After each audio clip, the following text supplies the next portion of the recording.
And to start out with, we have at least a full heart container and one of the small keys for the escape sequence in the sanctuary. So that's not necessarily going to help anyone, but immediately at least checking a couple of those. And Tower of Hera is the red crystal, Desert Palace and Easter Palace are regular crystals.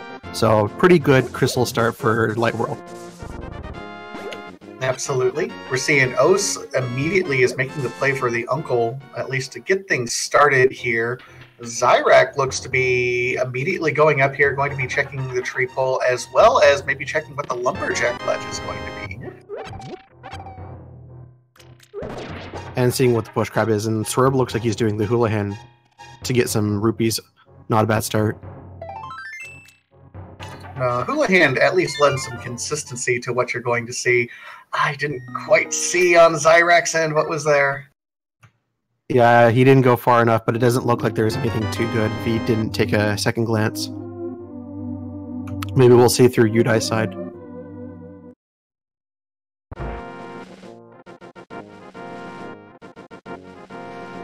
Yeah, 5 rupee, not really worth. You mean we're not going to go out of our way to defeat Aghanim and get the boots to go get those 5 rupees? What? Yeah, I don't think it's quite needed for that. I mean, we did have yesterday a runner on one of the restreams grab the mushroom from that, which didn't pay off because he got debated, but I mean, 5 rupees is even worth less than the mushroom.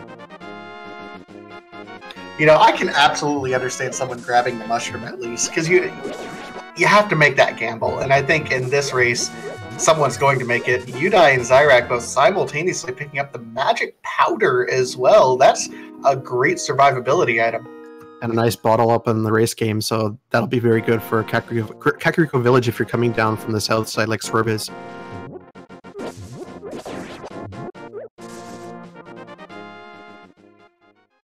Yeah, Swerve's going to be the only one, unless there's another bottle somewhere in there. I think he's going to be the one to route Kakariko more efficiently.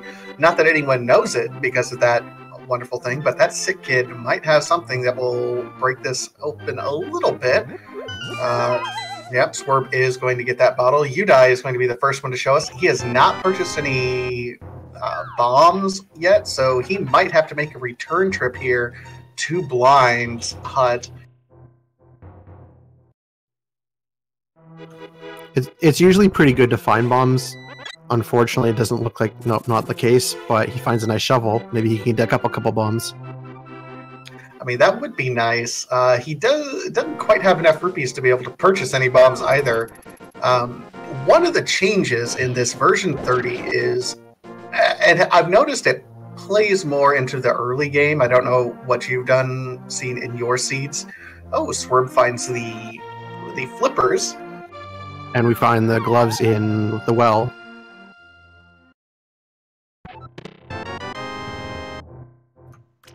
And there he gets 50 rupees from the ball and 50 rupees also in the well, so Kakariko has quite the money hoard.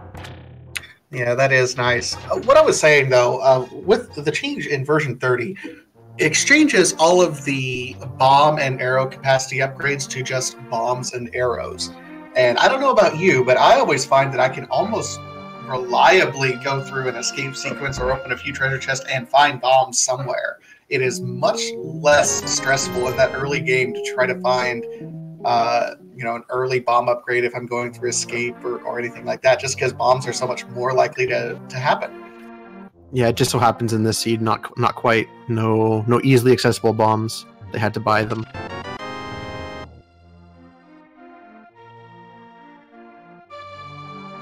And pay 100 to get 20 rupees back. Not quite the good deal off the bottle vendor. No, not quite.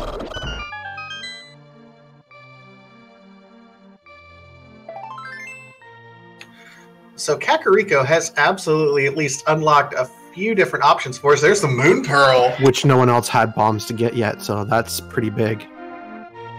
I hope people don't skip that location. It's one of those one-off locations after you've already been there. I can absolutely see someone trying to skip that. They've gotten the Power Glove and the flippers. I can see someone saying, "No, I think I'm good here," and not getting that. But it looks like two of the people who skipped it previously have gone back, so they're not going to skip it. Now it's just Zyrek needs some more bombs to get up there.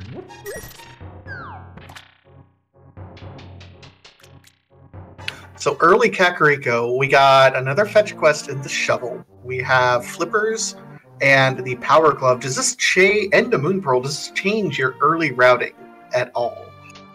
I would think some runners would go down, get the shovel spot out of the way first, and then maybe complete the rest of the south world.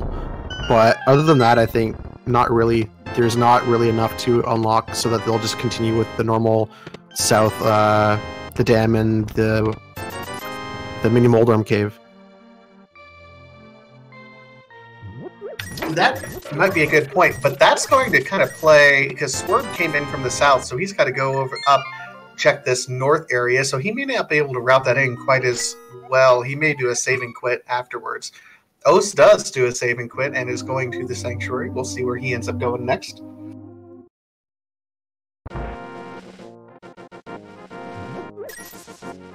Looks like back of escape, so that actually makes quite a bit of sense. Get those 3 items.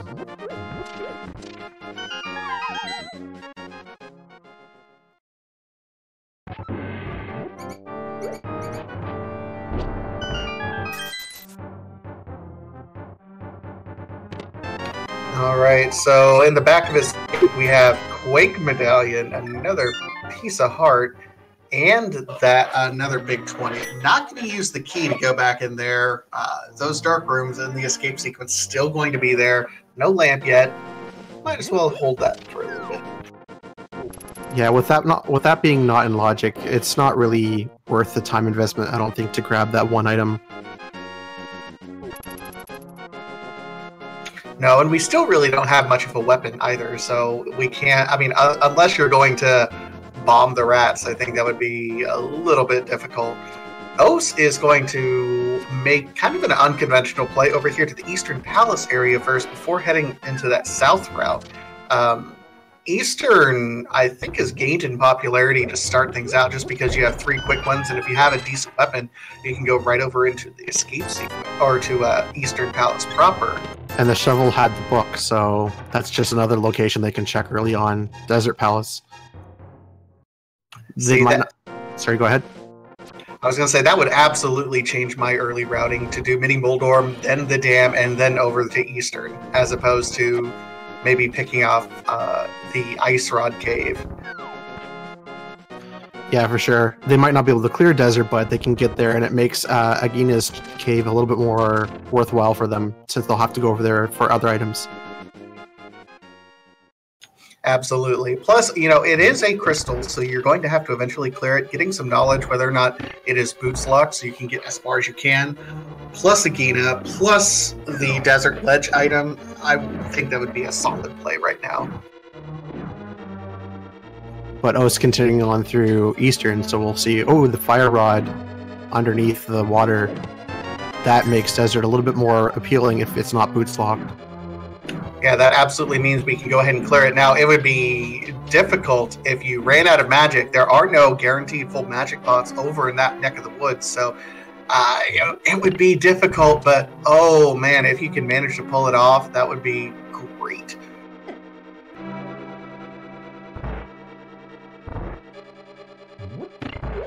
Oh, and there's a full magic pot!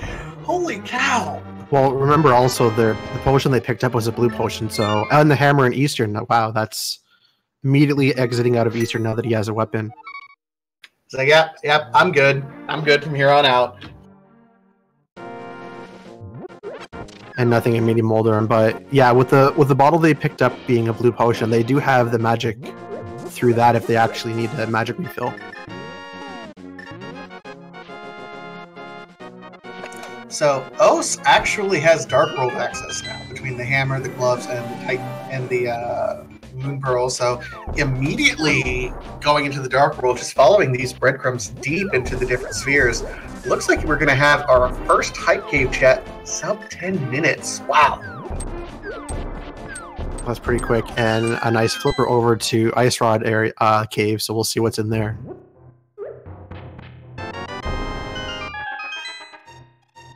Oh, Titan Smith from the Hype Cave! Such value. I'd say that's pretty hype.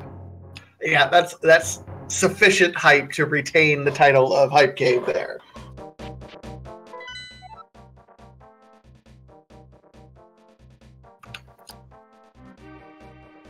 Okay, so Palace of Darkness, Ice Palace, and Swamp Palace are going to be our pendants.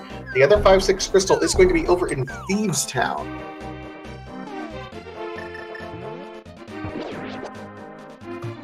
Yeah, so not a huge difficulty in terms of pendant dungeons. The fact that Swamp is a pendant means people are probably going to skip it as much as possible.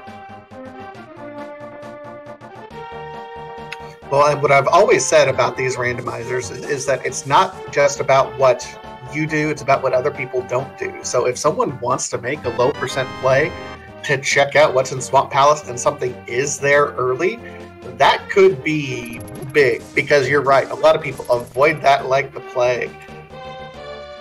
I guess it all depends on the items you have and what you're still looking for, whether you want to take that kind of play. Udai set up a fake flipper there, even though he has the flippers. The fake flippers? Yeah, that's...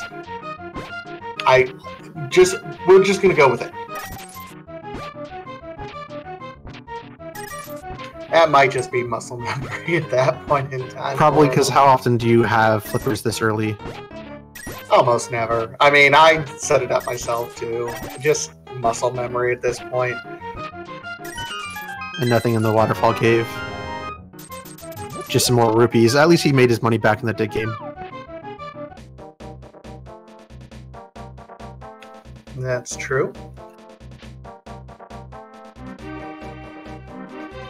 And the nice thing about getting those Titan's Mitts is Os can just continue to follow this pathing right up here into the village of Outcasts. I mean, if he wanted to grab Jeremiah there, he could. Probably going to avoid that. That indicates to me might take a dip into either Thieves Town itself or Skull Woods. Interesting that he does not have that fire rod, which is in a relatively easy to access location.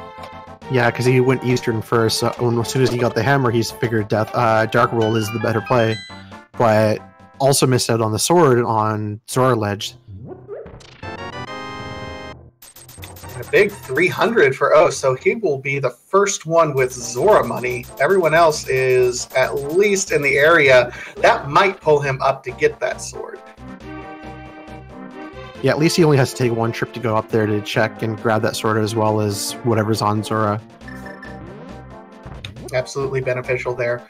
Just a reminder for everyone, if you're following us here, great. Over on Speed Gaming 1, there are another 4 racers that are going on. So, multi-twitch us, hang out with us and them. I mean, I think we're cooler, but that's just me. Everyone's just as cool as each other. You are probably right. In the meantime, Zyrak is putting that sword to work. He is immediately going into the escape sequence. So this is going to be our first look at what's in escape. It makes sense. He has a sword. Most people don't usually check Eastern that early if they don't have the bow. They want to try to avoid it as much as possible. So the likelihood of them picking up the hammer is going to take a bit longer. Looks like Swerve, by heading south down where he is, he's going to go check desert area. Yeah, Swerve got that book and is immediately going over to the desert area, which is a play I like.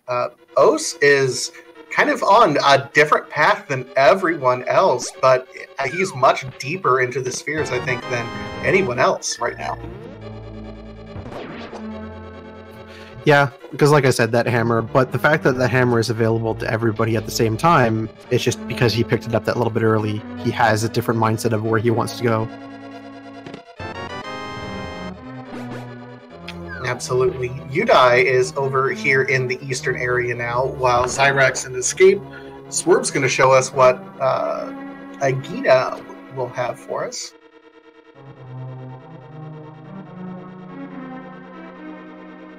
And nothing.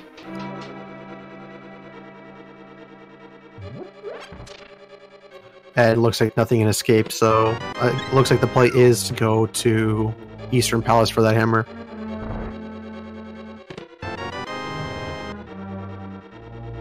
Which makes logical sense at this point. Okay, just some bombs up on the desert ledge, so Swerve might find something here in desert. Yeah, Oz is looking good right now. The only thing I'm concerned about is not having that fire rod. Would be able to loop in the Skull Woods area and full clear that right now. No, because he doesn't have the sword yet, so he couldn't get past the vines. Right, okay.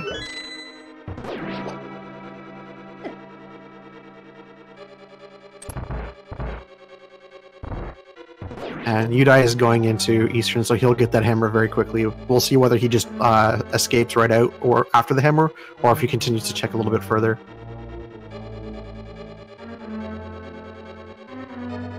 That would be interesting if something, because it was a pretty early hammer and then noped out of there almost immediately. So if there's something even one treasure chest deeper...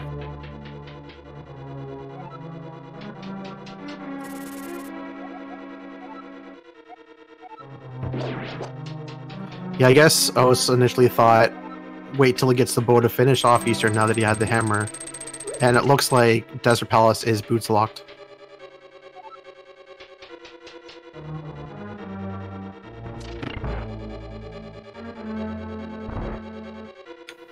Alright, Udai does find the hammer, but looks like he is continuing on at this point in time. Zyrak now over in the eastern area. Os, meanwhile, I mean, he's just several steps ahead.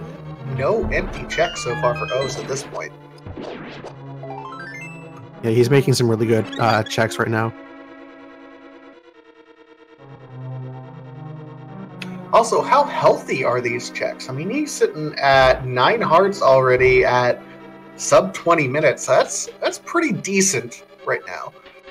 For this early of a Dark World, yeah, that's very good for them for health wise, especially since they're still on Green Mill. Between that and the early powder, this is, I mean, he's got all the health he could possibly need, especially through here. There's enough anti-fairies, I think, in here. He'll be fine.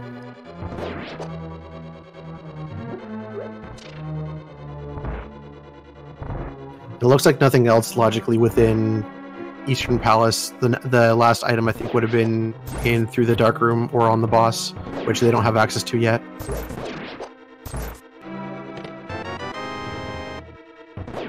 But it looks like Udai is going to attempt it anyways.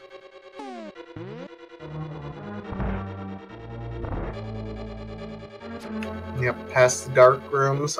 Again, out of logic, but the Dark Rooms in Eastern Palace are probably the easiest Dark Rooms to tackle in the game. If I can do it, anyone can do it. Well, at least this first one is not that difficult. The next one, although they don't have the bow anyways to continue, the next one's not the easiest. With the fire rod, it makes it a little bit easier to light the torch.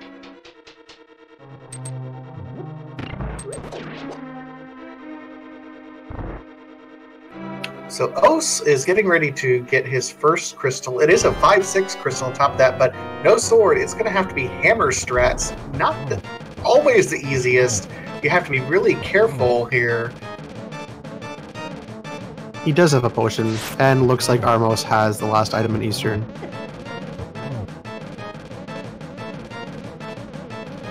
So it looks like that was the play, is to go in just for the hammer at Eastern, and then get out. Oh, and clutching it out. Os, 1 heart left, and the flute. What? He's making all the correct plays right now. Oh my goodness. Oh man. So he's got Titansmith and flute. He can go ahead and check. I mean, he still doesn't have a sword. But he can go ahead and check at the Misery Mire area to see if anything is going to be there. Get some early checks. Oh my goodness. I wonder if he's going to go get the frog, save and quit out, activate the flute, and return the frog all in one sequence right now. That seems the most logical. Seems logical and seems like the exact play that he's doing. Oh my goodness. Os is doing work right now. Still no sword, but not really slowing him down at all. Udai picking up his Titan's mitts, finally in Dark World. I also just realized Ose has the powder, so he can also check Magic Bat at the same time.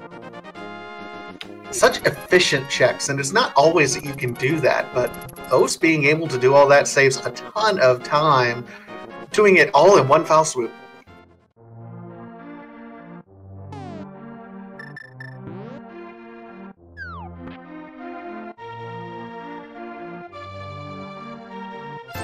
And with Udai taking the south route along, he looks like he's taking the same route that Ose did, just a little bit farther behind in time-wise.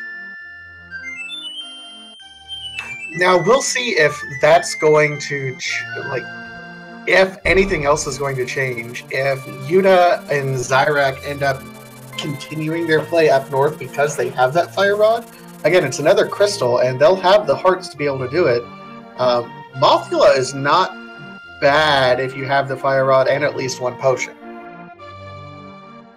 Yeah, and they've got a decent amount of hearts to hopefully survive. I guess we'll find out what they decide to do once they get into that area.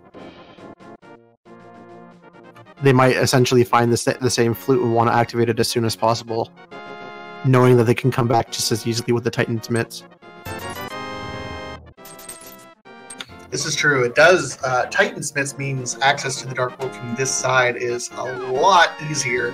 Swerve getting ready to pick up his hammer, and we'll have Dark World access, but quite a bit behind the others at this point in time, at least on this restream. But he's not made bad decisions per se, they just haven't necessarily worked out.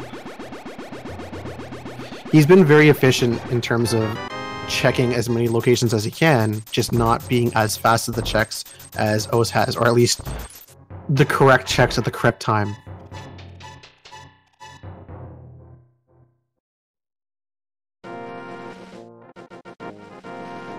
Well, and it's hard to say that anyone, I mean, this is just amazing routing from Ose at this point in time. And I'll be perfectly 100% honest, I've not heard of Ose, at least from any of the other tournaments, but he's playing like a pro right now. Right up there. His rank right now is 44th, so he's solidly in the tournament. If nothing else happens, this is his 4th race, so if he continues on this path, this is going to be a pretty good time for him, I think. Oh, and looking at this, he actually didn't have the bottle. I thought he had done this routing. He hadn't yet. So he had basically gone to Kakariko, gotten whatever items in there, and immediately saved and quit out of the village without even coming down here to check anything else. Oh, wow. Okay.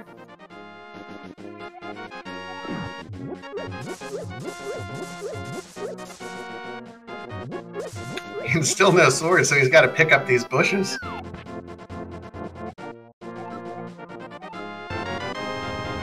And Udai going into Thieves Town himself, so assuming he full clears, which I don't see why he wouldn't, being able to, with all the items needed, he'll get his flute very soon.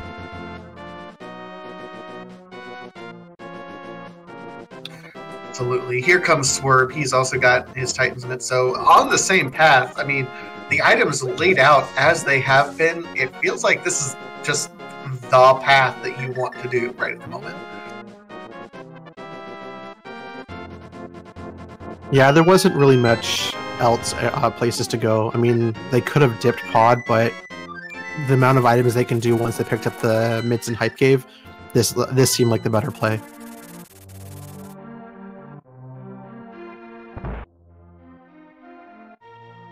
Ose picked up his book and is going to be turning in the Sick Kid check.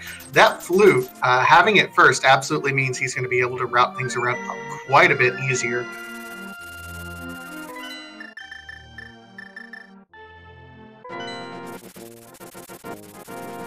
Yeah, for sure. Now it looks like he's going to get his Fire Rod, finally do the south world check.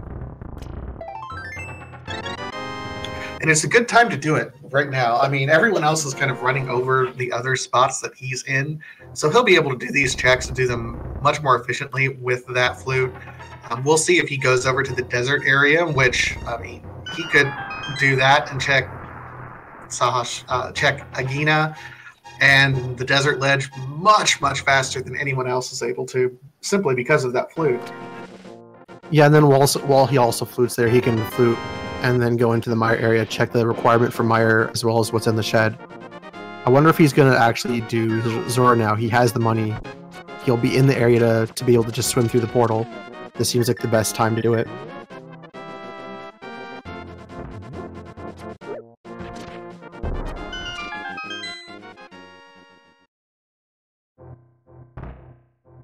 It would. We'll see if he ends up doing it. He still does not have a great weapon, though. I really hope he goes up soon.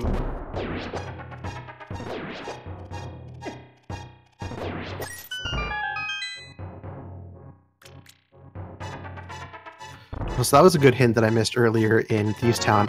A map and shield is locked in fire side of Mire. So they know they can basically skip the fire locked areas. That is interesting, and that's a long cutscene as well. And it's one of those items, so it does make Misery Mire that much less tantalizing of an area to check.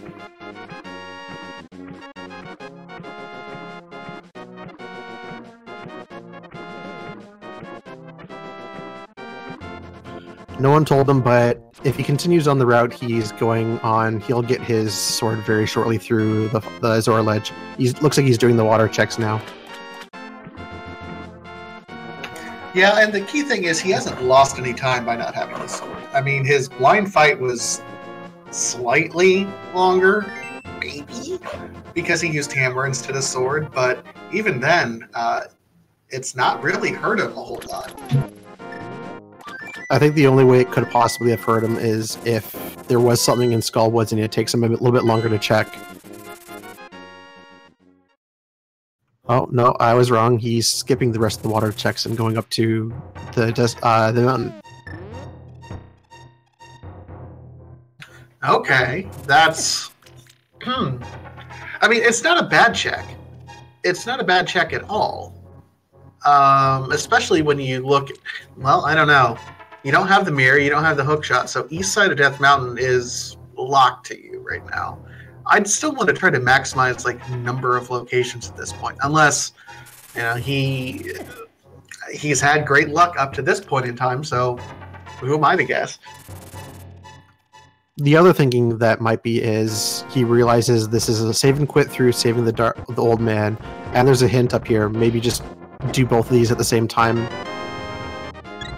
He might be in his mind running out of locations and wants that hint. It's true. I mean, the hint up here, I've seen some people absolutely change their routing to not even check what the item is just go and get it.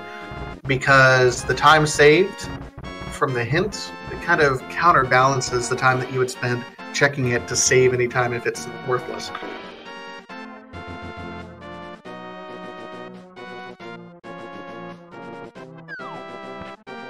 Oh, Ice Rod. So that's very good knowledge for him. Absolutely. Even though it's not a Mire required seed because of Swamp Palace not being required, it is going to be a Mire required seed because we do need that Ice Rod for Turtle Rock.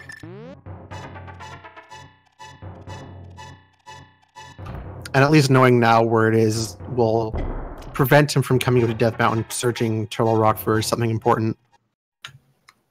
Oh, that bomb jump that Os just did is the most difficult bomb jump to do in the game. It is the farthest, and you kind of have to skip along the wall at that certain point. It's a square longer than any other bomb jump that you can complete in the game. And he just did it like it was nothing. Well done, Os. Okay, now it looks like he's doing the water checks, so he will get a sword now.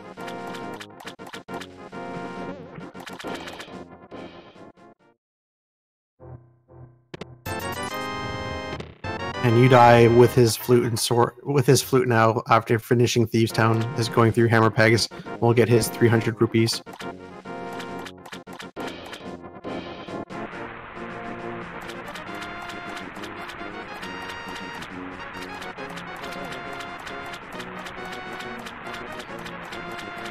And it does look like Zyrex going up into the Skullwoods area does not yet have the flute, so opting instead for Skull Woods. Fewer items, but because you have that fire rod, he knows he can go ahead and complete this. Interesting check.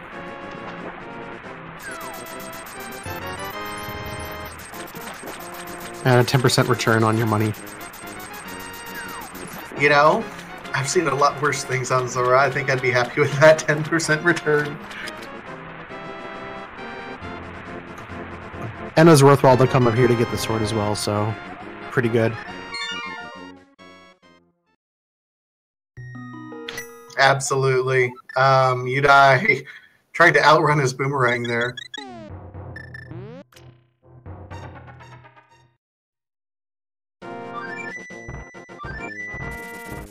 Swerve with the blind kill, also rewarded with the flute.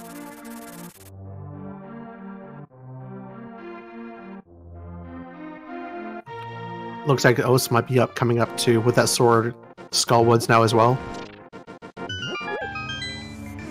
That looks to be where he's going. I mean, it's an attractive option now that you can go ahead and full clear it. 12 hearts, blue potion. Yeah. And Swerve is also coming up to that area, so looks like everyone's converging on Skullwoods for a bit. Can't think of anywhere else that they could actually go except for... That doesn't seem very attractive without the bow or lamp.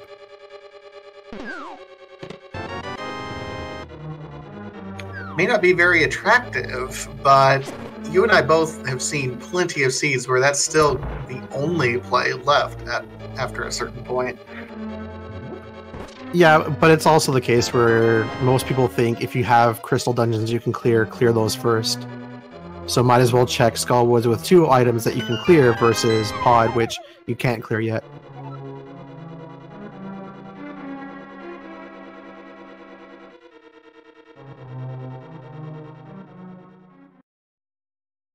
Yeah, so 3 of our runners in Skullwoods all at the same time. Yudai finishing up some overworld checks before going in there. Haven't really seen anything worthwhile yet. Looks like the items might be located in the back of the Skullwoods. Which case, you know, the new routing, so to speak, is to go ahead and do the back first, just because it's what you have to do. Kind of interesting ideas around that, just committing to what you can do or what you have to do first. That way it minimizes, hey, if I get an item here, I don't have to backtrack as much. Yeah, it's, I guess, whatever someone's comfortable with. Yudai going into Desert Palace, which we know he'll be locked out of very shortly.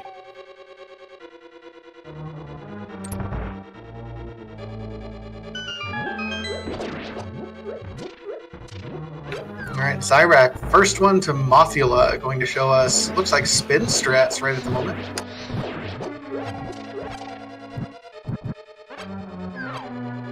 Fighter's Sword Mothula is not fun, I would say.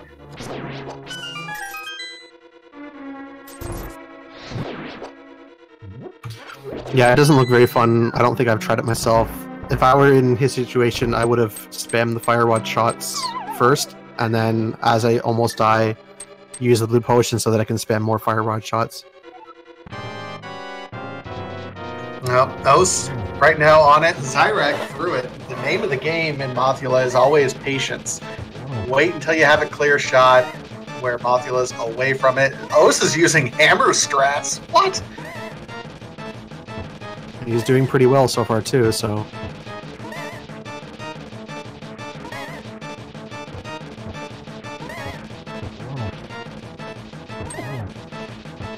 And by well, I mean he's at least not taking a huge amount of damage and successfully does it with 2 hits taken only.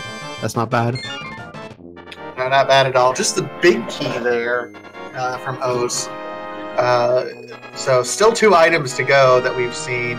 We will see Zyrak going to show us this treasure chest, a small key.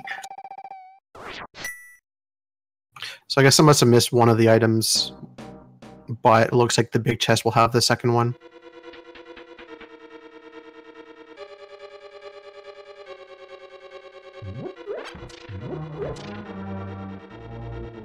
Swerve now on his Mothula fight. And look, yeah, big treasure chest is going to have another item. Haven't seen anything of value up to this point in time, though.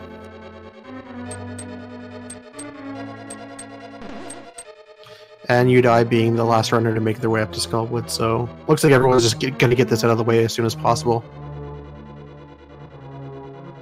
Rip that band-aid off, Skullwoods. One of our trackers mentioned the other item was 10 arrows.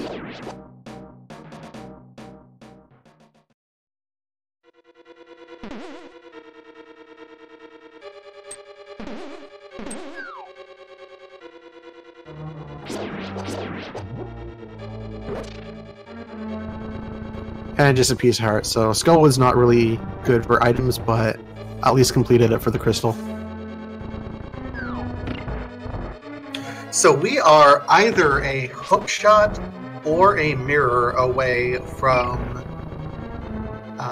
Tower of Hera access, and that's our other 5/6 crystal that we have. I'm starting to wonder, what could we possibly have in that Pyramid Berry location? There's still quite a bit that could be in there. Especially since Tower of Hera doesn't really have a lot of items that are locked by it. Like you said, the hookshot or mirror is the only item we need to get into there and beat it. So basically every other item could be in there.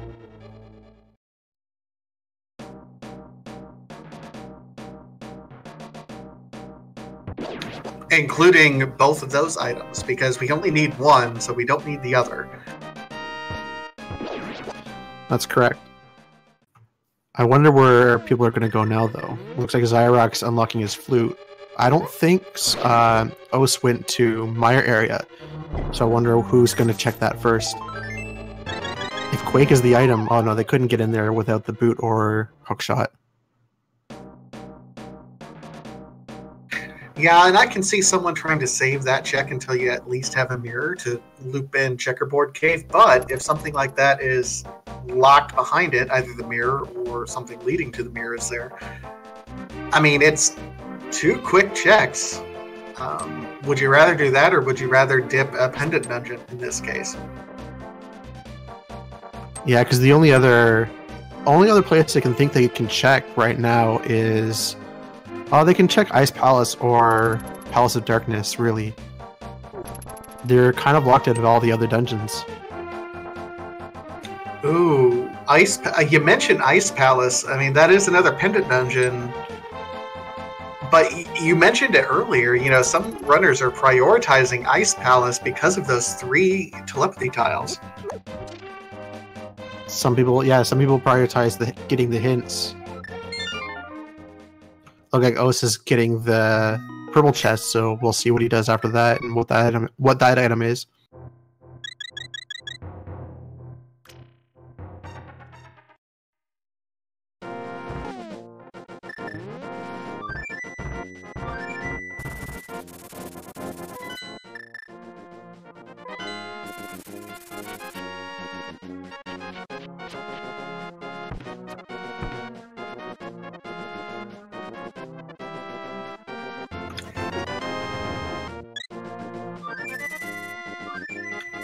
Nothing!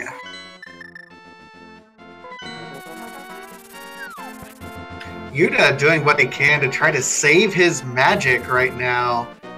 Had the fire rod pulled out, but says, I want to save my fire rod shots for Mothula. I understand where he's coming from. He just wasted a whole lot of time there on that Gibdo. And O's finally checking Desert Palace like most of the other runners have as well. So he's finally starting to lose the time advantage he had. He's still a little bit ahead of the other runners, but they are starting to close the gap by him having to repeat the same steps. Absolutely, and Yuta does take a death there on Mothula. Again, not an easy fight necessarily. Fighter Sword, Green Male Mothula.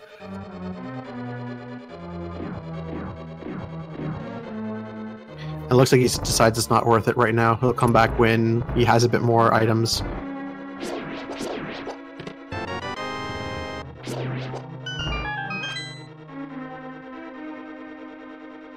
Did O's steal the key? No, the small chest had the key. The big key is locked on the torch. Okay. I was like,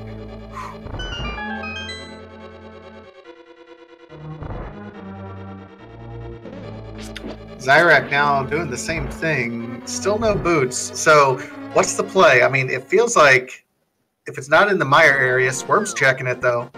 Yeah, if it's not in Mire, I think the only places left are Pod and Ice Palace. Bombos, so they can't even get into the Mire right now. Well, no boots or hookshots, so they wouldn't have been able to get very far, even if they were able to knit bombs. Come on, Swerve, show us 10 arrows. So which pendant dungeon do you want to dip first is the question. If it were me, I think I'd be dipping Palace of Darkness first, because if it's bow locked, you know it pretty quickly. I would also go ahead and get my potion and get ready to do a bottle glitch for those bow locked areas. That seems like a decent play. Plus, you know, I hate Ice Palace, so, you know.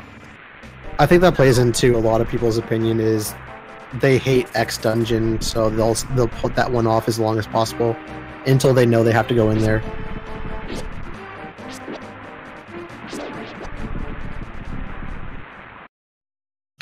Palace of Darkness does also have a total of, I believe, 5 items as well. Ice Palace has fewer, so, but it does have those hints as well. So take that for what you will. I think that's the beauty of the hint system is what do you prioritize, items or hints? And maybe that pushes someone to Ice Palace with 3 hints plus 3 items is better than Pod with whatever items they have and the small amount of hints. The hint system is just a conspiracy to get us all to want to go to Ice Palace, isn't it? Vitorp, like Vitorp, I'm on to you.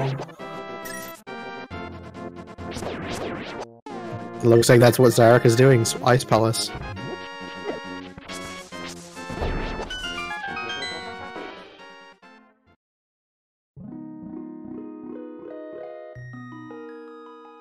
And he's missing the first hint as well. And he's just, no, I'm not going to do the hint.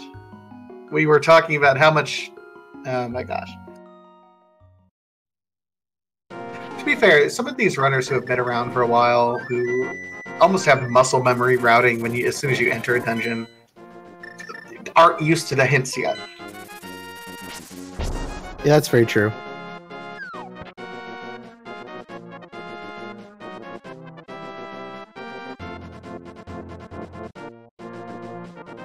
Oh, Zyrak tried to use Quake, and I don't know if the ping gators listed as being in the air, but just did not work on them.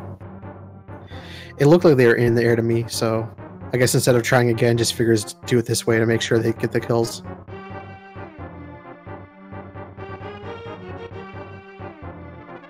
Swerve, meanwhile, is going our other route into Palace of Darkness.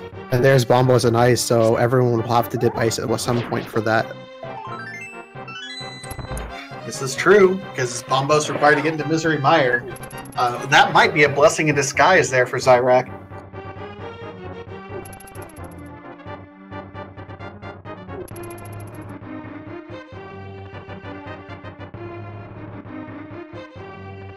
And we'll see very shortly whether Pod is bull-locked. Yeah, 4 of the 6 front parts of treasure chests have to be small keys. If this one is not a small key, it is bow-locked, and it's the map. Absolutely bow-locked.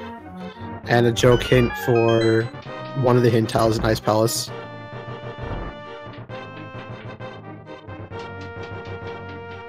Said race ROMs don't have spoiler logs. Oh, the joke hint. So it looks like Ice Palace was the play. Now what else will he find in here to progress? I don't know. He's setting up this Ice Palace bomb jump. Kind of the first bomb jump that if you're ever told or want a speed run, this is like the first bomb jump that people say you must learn. I just realized with Twerb walking out of Palace of Darkness, no one's checked Pyramid or Catfish yet, so I wonder if something's on there. Ooh, that would be interesting. I think that's where Swerve's going, so, you know, commit to the play.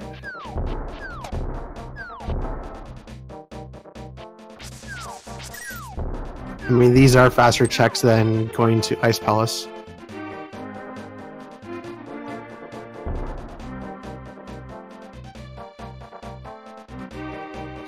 The Swamp Palace Big Key and some bombs are on the western side of Swamp Palace. So, information for the left side of Swamp. Whether someone will go there for the big key, depending on what's in the big chest. But it was just a blue mail on the pyramid, so nothing good there.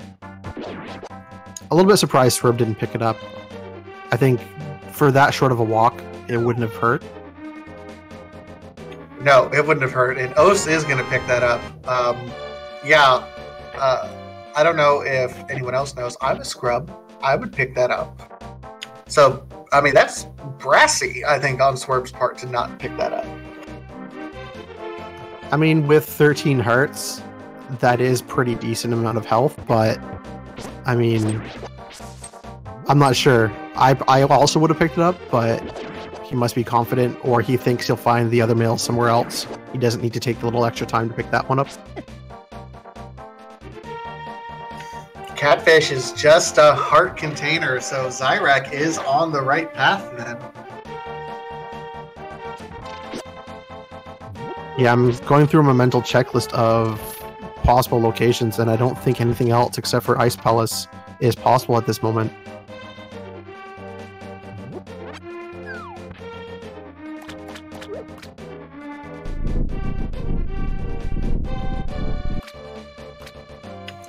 Alright, Zyrak, show us the value here. So far, nothing.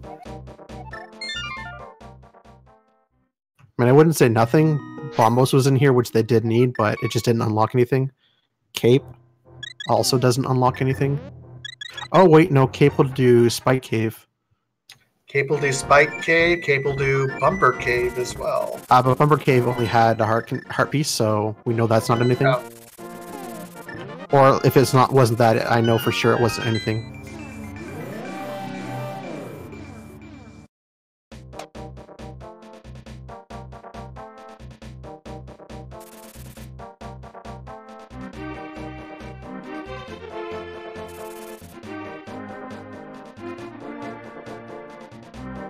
And the Mire. Oh, there we go. Okay.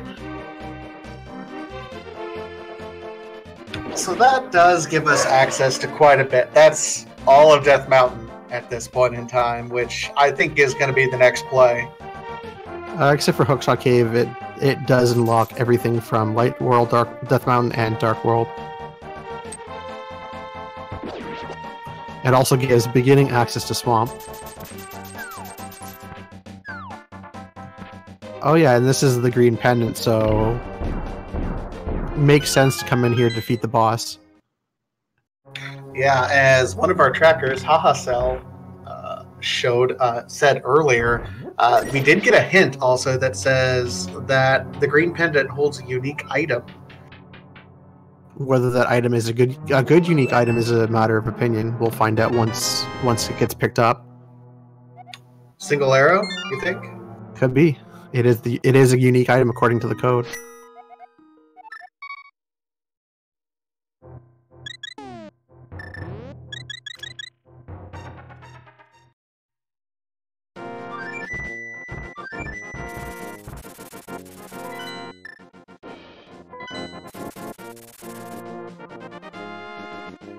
So it looks like Os is now on his way over to Ice Palace, so he'll be picking up his Bombos and Mire at some point.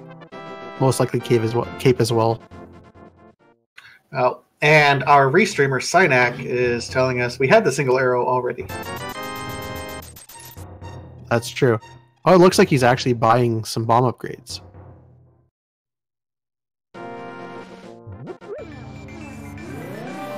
Well, I mean, it's not a bad thing to do if you have the capacity to go ahead and do that. I mean, only 10 bombs can be rough. And he was in the area, too.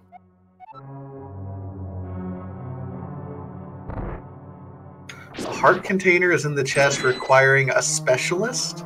The purple chest. Oh, okay. Right.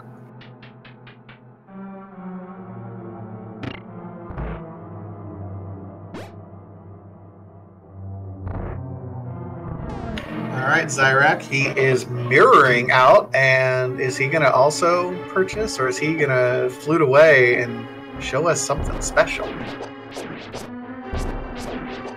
Looks like he's going to be the first up to Dark Death Mountain, or sorry, to Death Mountain, probably Dark Death Mountain shortly after he rescues the old man.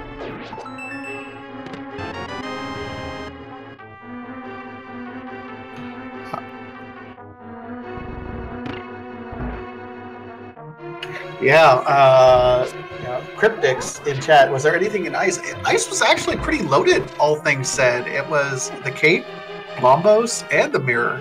So all three items definitely have some value there. Considering we for sure needed 2 of the 3 items to complete the seed, then yeah, that was pretty stacked.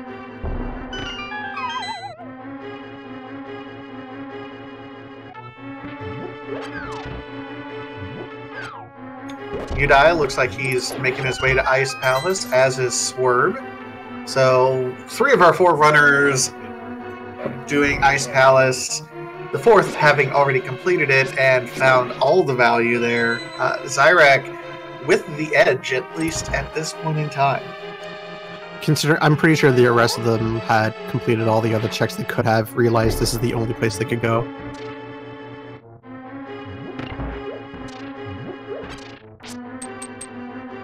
Oh, Zyrak dropped down to the wrong place. He was going to do a blind drop down, not check the item just so he can get the hint, but he dropped down to the wrong cave. It happens from time to time.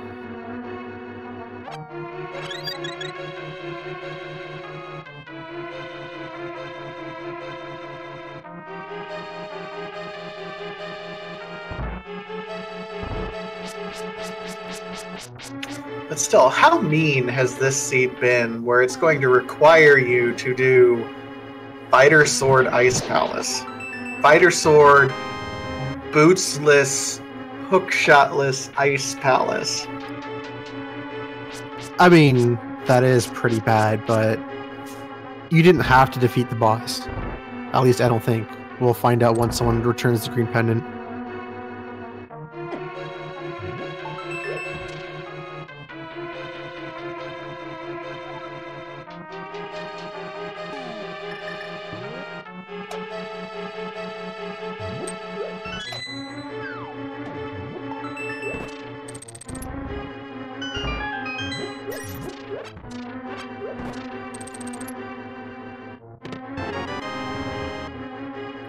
Zyrak gonna go pick up his ice rod, and then we'll see if he dips into Hera or if he tries something else.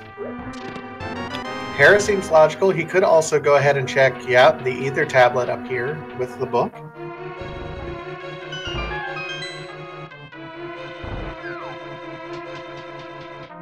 I saw that in another race. That's actually very handy. Just get a Master Sword and you know a Tempered's right there.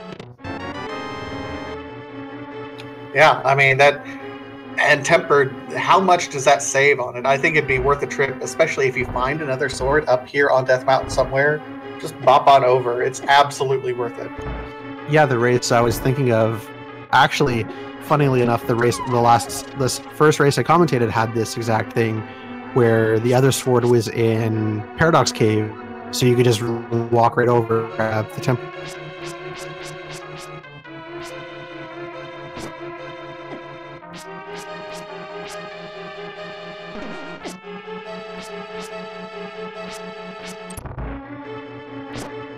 Alright, so Zyrak making his way through Tower of Hera right now. Swerve Udai and Os are all sitting here in Ice Palace, slowly making their way through. Lucifer Gortska says, "Where's the mirror?" It is an Ice Palace. Ice Palace is absolutely stacked for a Pendant dungeon. We found lamp in Desert Palace, so dark rooms are no longer a factor anymore. You mean Tower of Hera? Yes, that one. It's okay. I do it all the time too.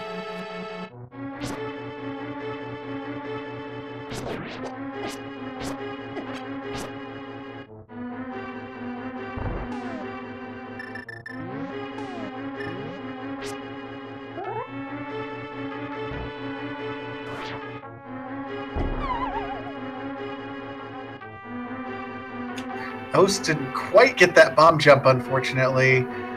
Has to skip the big treasure chest, and the big treasure chest is the one with the mirror, isn't it? Yes, it is. Oh, don't skip that, Os. Oh, he's skipping it.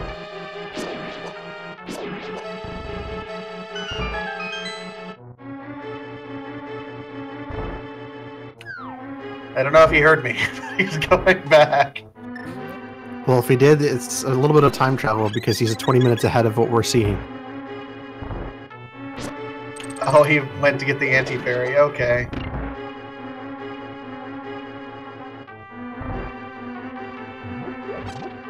And a small key off of Moldorm, so I believe the basement has the last item. Absolutely. We already got the lamp. I mean, at this point, basement could have anything, but that's also the other 5/6 crystal. We could be making a pyramid jury check before too long. Looks like it will check the basement. I think they'll wait to do the pyramid fairy check until they're finished with the mountain. Get all the items up here first. Oh, well, yeah, absolutely.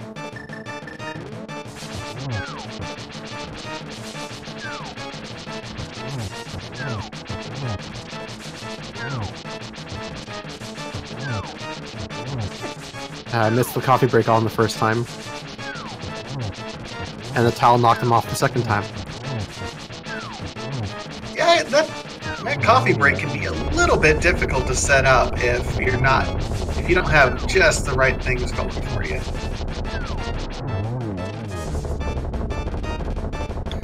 Well, Os finishing off his cold stare, Swerve on his cold stare right now. Does Os go back? I think he would have to eventually. If he realizes this is the last place he has to look, and he didn't get an item he can progress with, he would have to go back.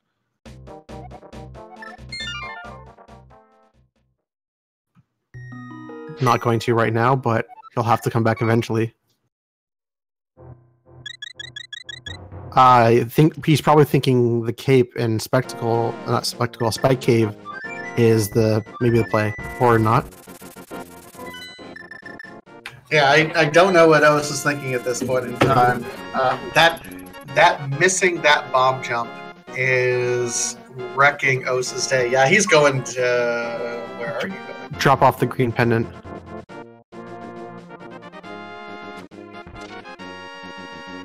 And he's making a gamble right now that he missed nothing. That's not the right gamble. Udai, meantime, does take a death in Ice Palace, so has to start over. Oh no. The bug net. Wah, wah, wah, wah, wah, wah, wah. Okay, so we know defeating the boss wasn't worthwhile.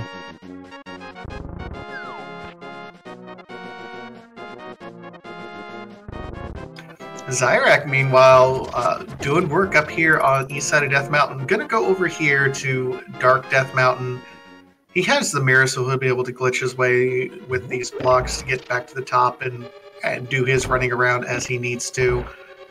We'll see what he ends up finding at this point. Os now going back into Eastern. He's like, oh no, did I miss something in Eastern? No, you didn't. Yeah, this is going to be a pretty big rabbit hole he's going to go down.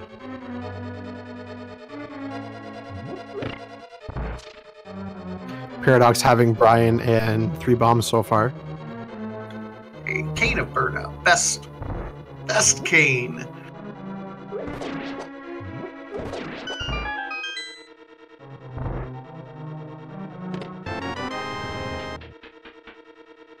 Kept pointing out, at least it wasn't the single arrow. And the boots.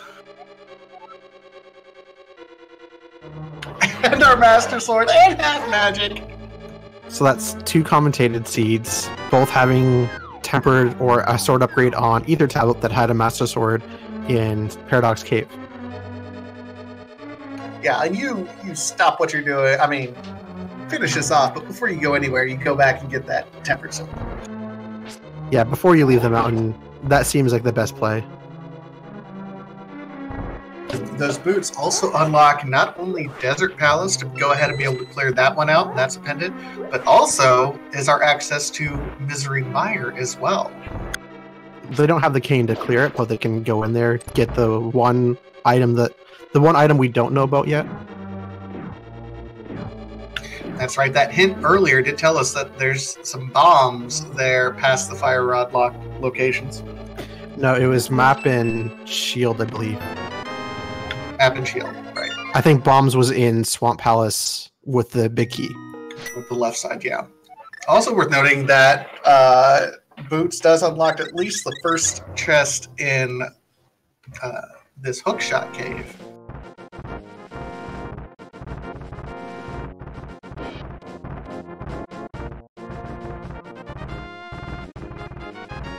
Swerve now in Tower of Hera, so he's following exactly what Zyrax done just a little bit later. Os and Udai noped out of Ice Palace, and unfortunately that's not going to help them out much. And Udai doesn't even have the cape to check Spike Cave. Ooh, the silvers are on Floating Island. That's pretty handy. That's a time save, I think.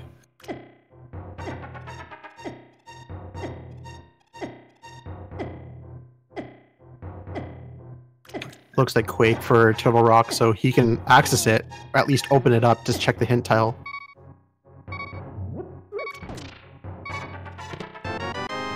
I forgot there is a hint tile right at the start of it, isn't there?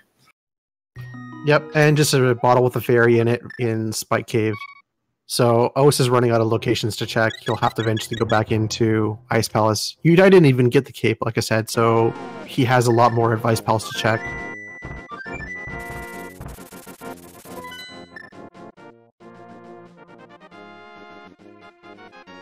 Yeah, Os, you can tell he's paused on that map menu there and says, is that really my only check? Did I really miss it? Yeah, Os, you did. There's nothing worse than that feeling, realizing that a gamble that you took blew up in your face in the worst possible way. And a useless hit in Turtle Rock, so nothing really there, but looks like Zyrak is getting his sword upgrade.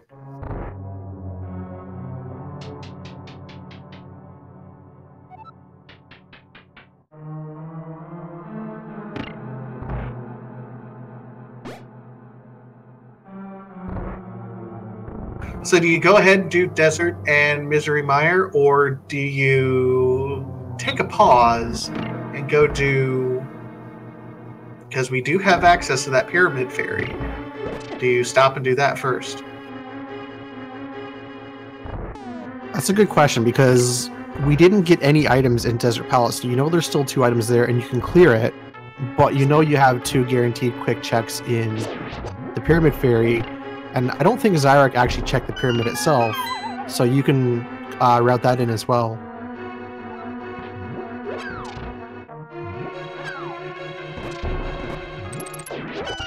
Mire's not too appealing without the cane, I don't think. That's kind of my thinking. Like, if we had the cane, I think I might do Desert and Misery Mire first, but without the cane, I think I'm checking Pyramid Fairy, and then I'm going through Desert and then Misery Mire. But no, he's going to Mire area anyways. I guess the adage of you have a dungeon you can clear it. Oh, he hasn't even checked the shed yet, so okay, this has more items for him than Pyramid Fairy did.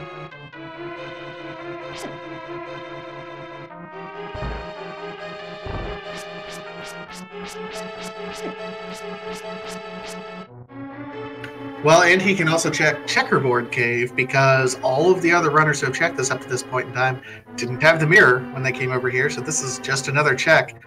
Yeah, knowing that he hadn't checked any of these, okay, this is a better check.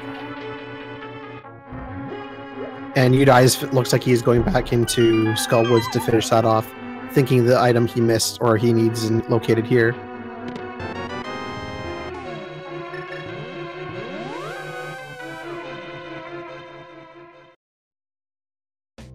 I was picking up his mirror and immediately leaving. Yep. I mean, he knew exactly what he needed to do.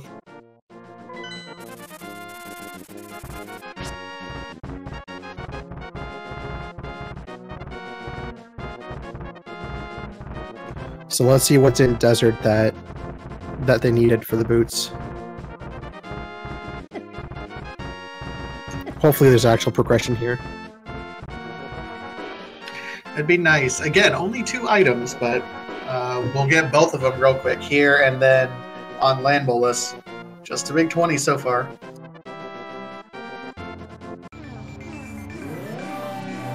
So if I'm reading it right, all they need left is the bow and the king. They will. No, sorry, the hookshot as well. Forgot about that one. Yeah, I was going to say, the hookshot isn't needed necessarily to defeat the dungeons, but it will be required to get us past that final gap after Moldorm 2 and Ganon's Tower. For, I would say, the majority of runners, not everybody. Okay, logically, we need it.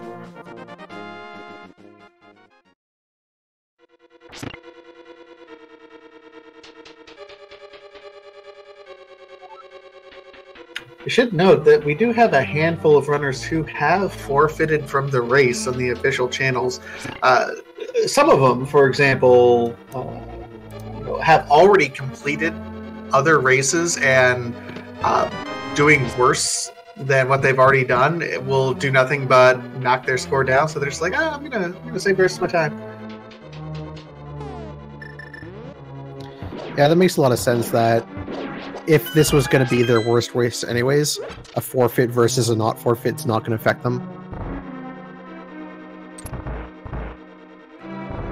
Oh, and there's the other mill upgrade on Lemo, so nothing in Desert, really.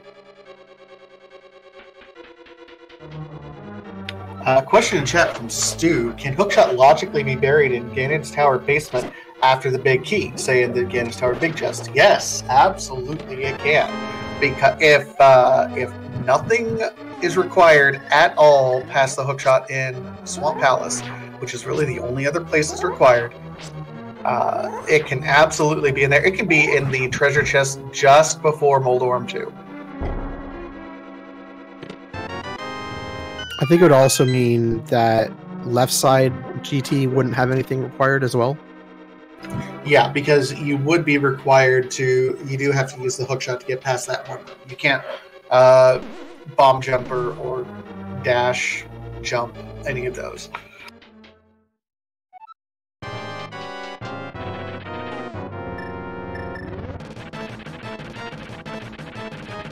Swerve not picking up his tempered, so he's set in terms of sword upgrades for the rest of the game.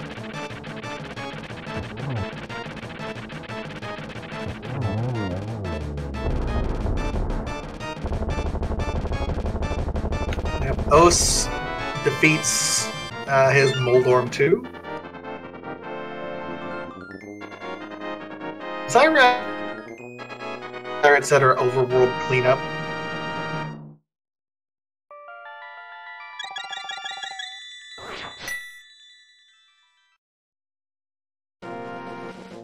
Yeah, this is not a bad play from his perspective.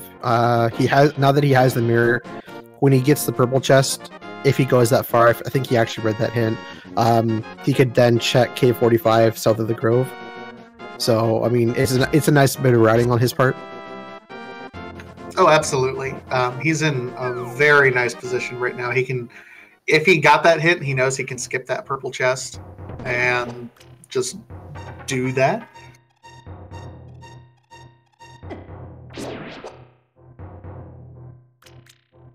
Yeah, it looks like he was the one that read that hint.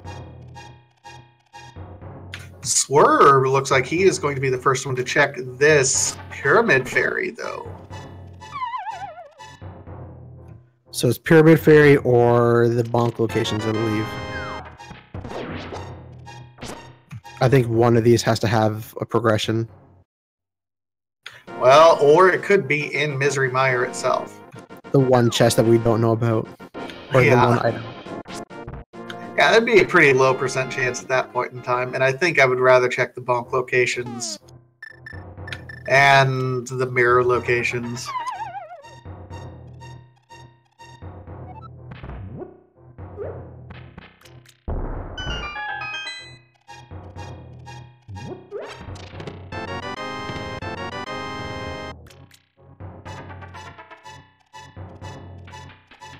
Not Pyramid Fairy, so probably either Graveyard Ledge, King's Tomb, or Cave 45.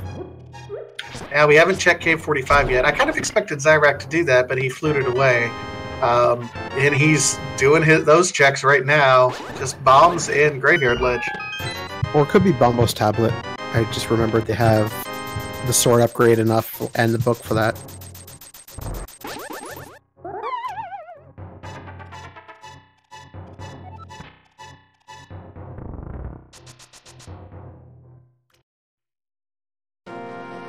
Alright, so both Zyrak and Swerve are checking King's Tomb at the same time, and it's just a piece of heart.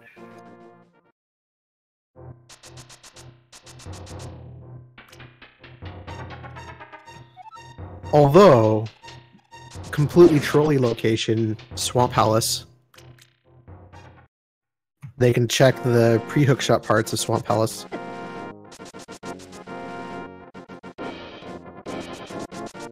That seems like it'd be par for the course for this seed, making you do Fighter Sword, Pendant, Ice Palace for progression.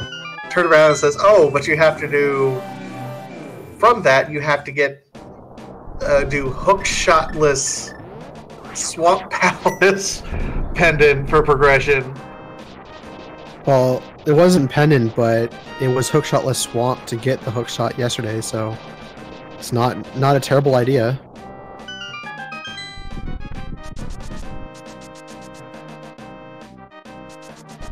Oh, Udai is farming rupees. Why is he... Oh, he's getting enough for both Pod and Zora? Yeah, I don't think he's gone to Zora yet. Probably wants to make sure he has enough money for it.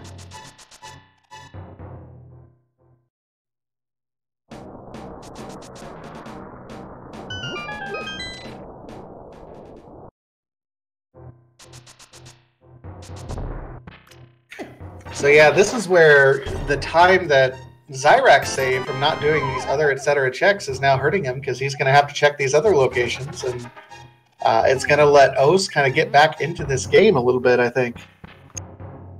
Although, yeah, but at the same time, he's doing it with boots, so that saves him a bit of time.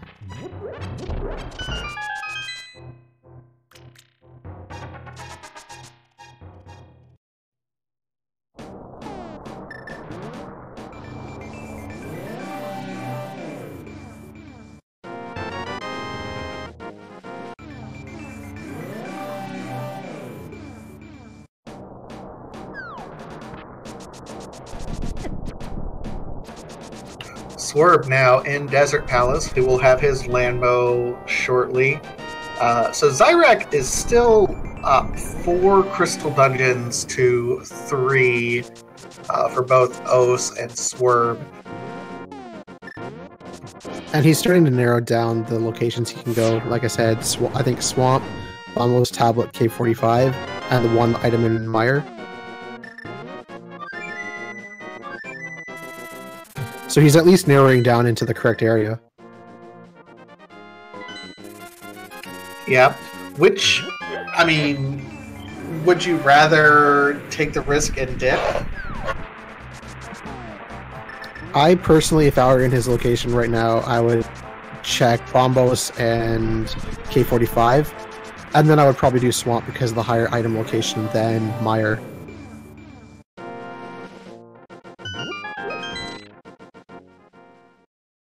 Yeah, and this is where I think the hint system actually would help, because knowing that one of the items in Misery Mire is effectively worthless in a shield, I think that does minimize going to Mire right now. If we knew there was two, I might be tempted to check it, but just one?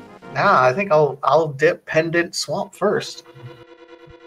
Yeah, exactly. Especially the only reason, or sorry, the only way Mire would actually be helpful at this point, I think, is if it had the cane. But if it didn't have the cane, I think the other locations would be a lot better.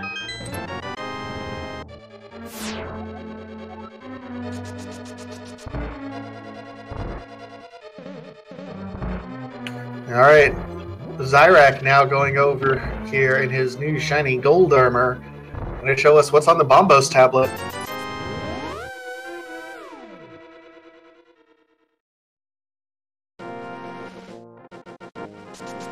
Just 5 rupees. Alright, K45, Swamp. Yeah, he already checked K45. I think it had bombs. Oh, okay, well.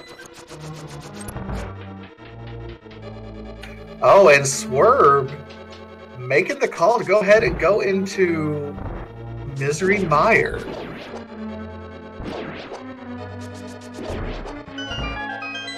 Oh, Zyrak hasn't done Pyramid Fairy, so he's going to check those two first.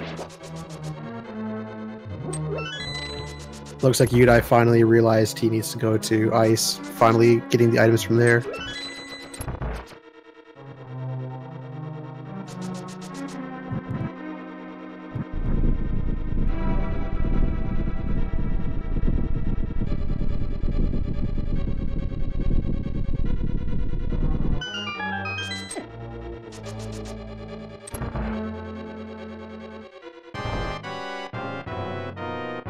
Alright, so I don't know if Swerve was able to check that hint or not.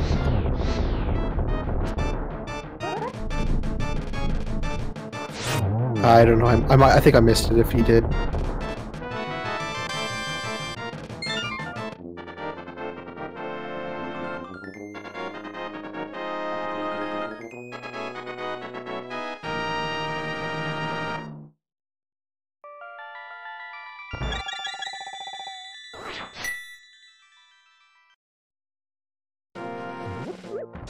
And we do have our first place finisher, Andy, 138.60.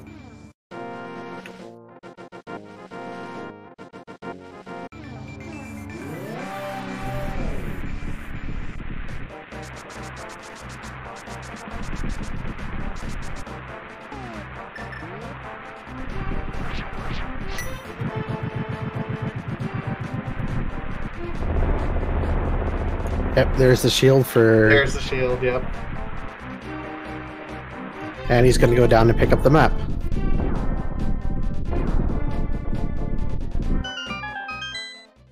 So that tells me he didn't get that check then. No.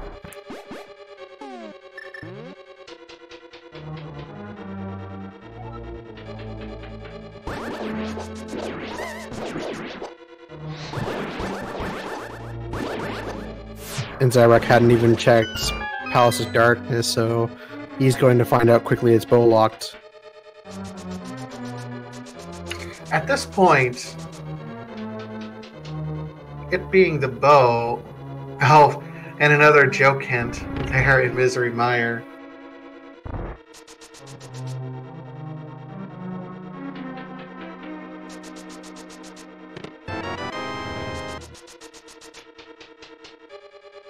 I was also checking Misery Mire, so No one wants to dip Pendant Swamp, but I think that is the actual play. So far, it's either Pendant Swamp or here in Misery Mire. We haven't found the second item in Misery Mire yet.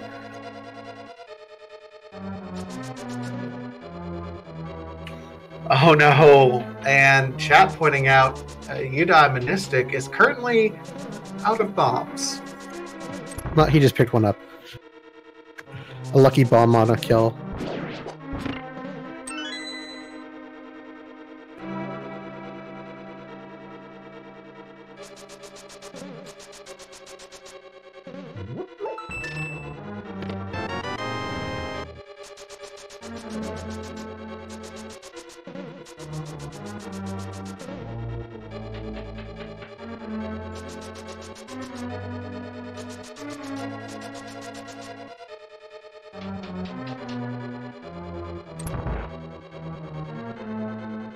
Alright.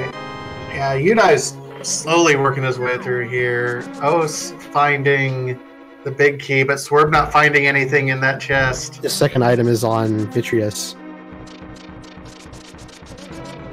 So yeah, Pendant Swamp is the key. Pendant Dungeons just, with all the value in this run. I think Zyric's up here to check the hint.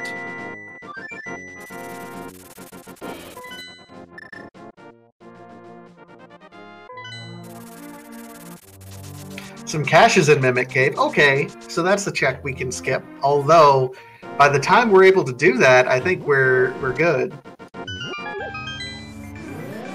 Yeah, because at the point we have, at the very least, depending on where bow and hookshot is, those would be the only two items that we'd need. So which would you rather find first? Because we need... Okay, we have bow, hookshot, and the cane. Which is the worst thing that you could find right now?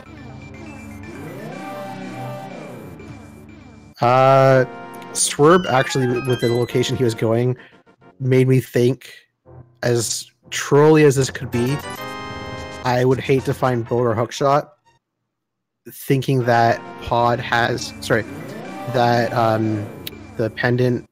Sorry, pedestal has the red cane. Because the only thing we need bow and hookshot for is Eastern, but we could clear those pendants and get the last item on the pedestal. Yep. Okay. Yeah, that would be absolutely horrible. But if you get cane first, then you know it's not a pedestal steed. You can go up to Turtle Rock and Misery Mire, complete those, and hope you find hookshot and bow along the way.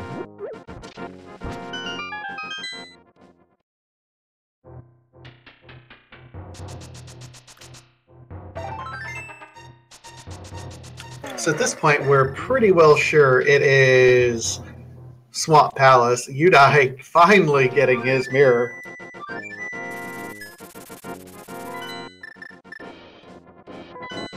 Yeah, I'm pretty sure everyone else has checked every other location that it has to be Swamp.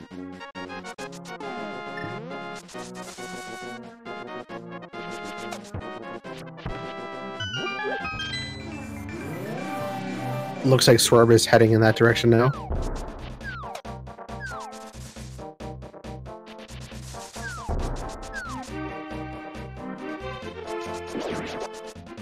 Oast looks like he's going to be turning in... No, where is Oast going?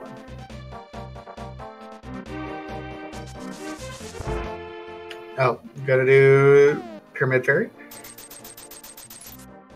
Swerve checking K45. Everyone's basically checking locations everyone else has checked.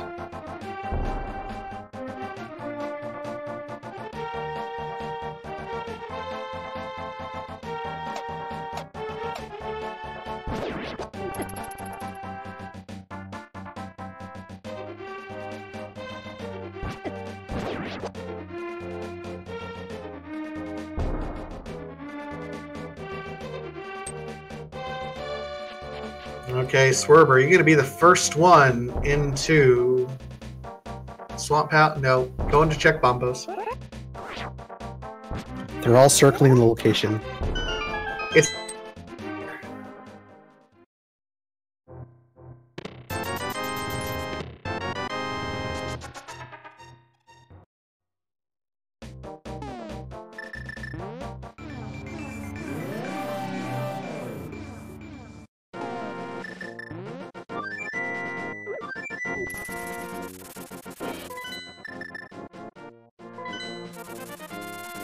I think he might be going there now.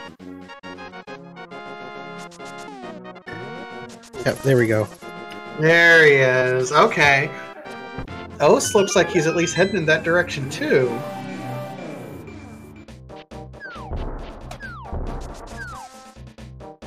It looks like Zyrex successfully skipped the Fireluck locations, so he did remember the hint. Well, that's good. That is really nice there. So yeah, it's got to be Swamp at this point in time. I mean, 2 pendant dungeons required. Rando's gonna rando.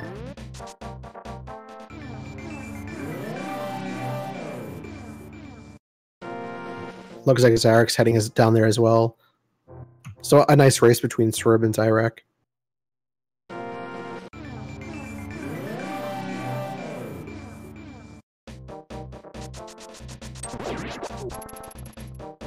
Swerb forgot he missed the hint tile, so he mirrored back to check it. Just to find out that the sword was on Zora Ledge in plain sight. Yes, because that wasn't the first thing people checked.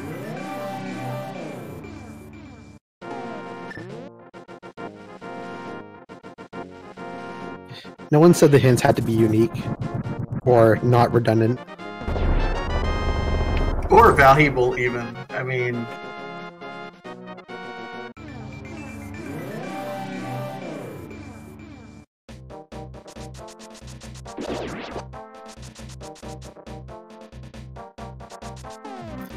Looks like Os might also be going into Swamp, pulling out the mirror, so...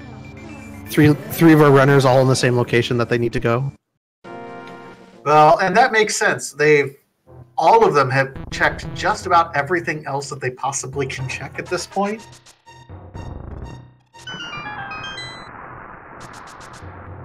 So the main question now is, what will they actually find in here? And will they have to go and get the big key off the left side? Oh, that would be amazing.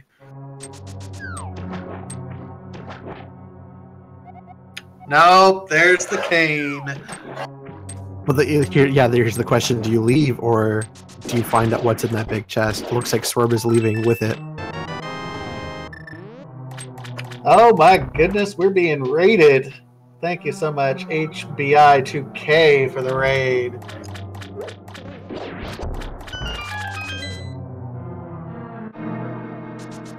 Swerb immediately going up to, looks like it's going to be Turtle Rock to clear out this location, see what's there.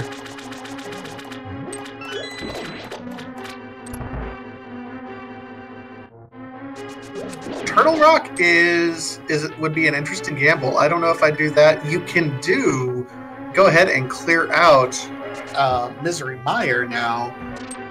But Misery Mire only has one item. Turtle Rock has multiple, and you can still clear it as well. But you can clear Misery Mire, and if that one item is the bow, then you can go ahead and just do Eastern Palace and not have to double dip, and you're right up here on Death Mountain.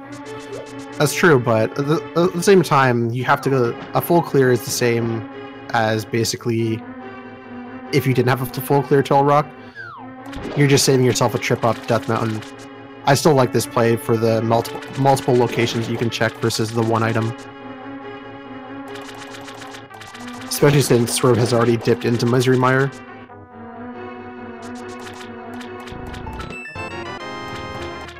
That's true. Yep. Zyrac, meanwhile, is going into Misery Mire and going to be completing that. So we'll see which was the better play.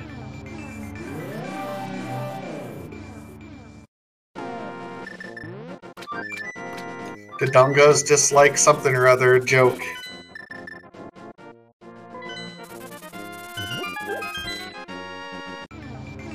Ose looks like he's also going into Misery Mire. So Swerve's the only one going up here to Turtle Rock.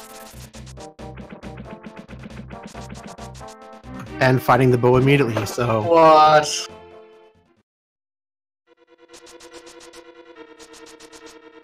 So here's the thing. I mean, on the goods thing, we know that the hookshot cannot be on the pedestal. That's correct. But it could be literally anywhere else. That's also correct. It could even be in that big treasure chest in Swamp Palace, which would be horrible.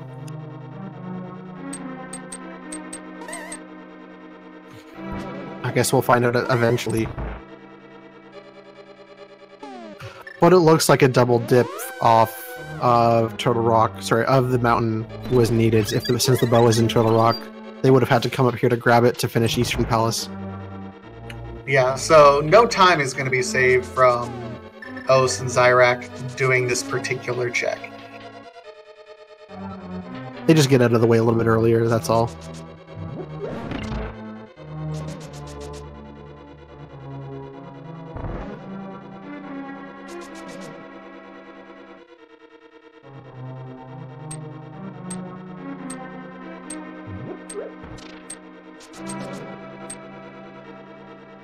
Alright, Zyrak now on everyone's favorite eyeball, Vitreous. Oh, and Swerve is going to be the only one able to actually use the silvers. It's going to be a much faster fight for Vitreous here, for him.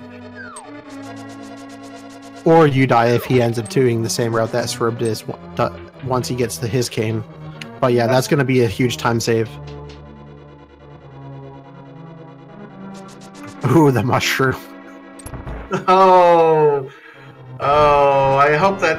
Well, I mean, it's not a time. Yeah, it's basically flute over to the witch, turn it in.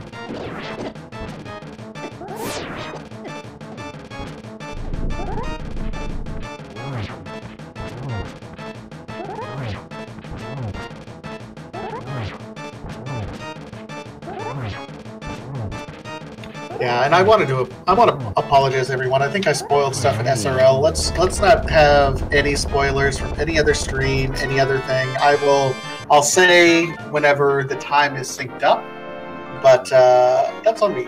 So I'll take the blame there.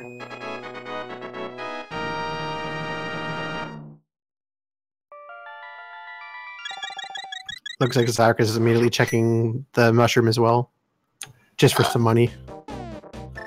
So it looks like Turtle Rock was the play. Wrong with getting the crystal though, but everyone's going to have to filter up to Turtle Rock to get the bow.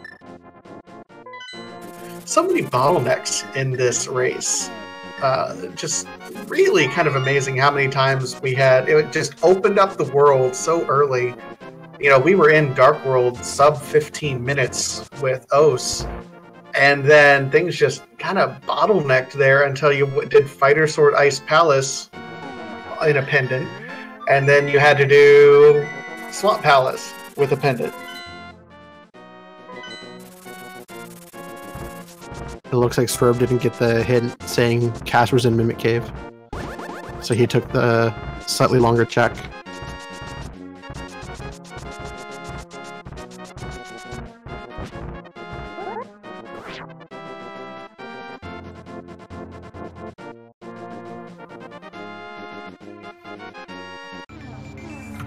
Buttersword, that's actually not that bad.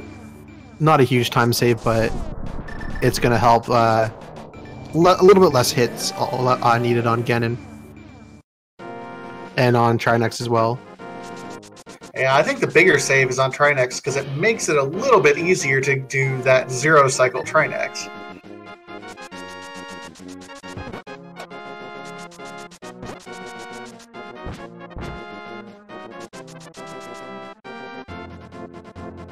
And yeah, I'm really looking forward to people's thoughts on this seed, just because 2 pendant dungeons bottlenecking required.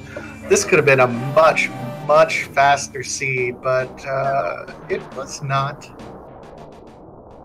I mean, there's still a possibility for 3 pendant dungeons required if hookshot is in pod.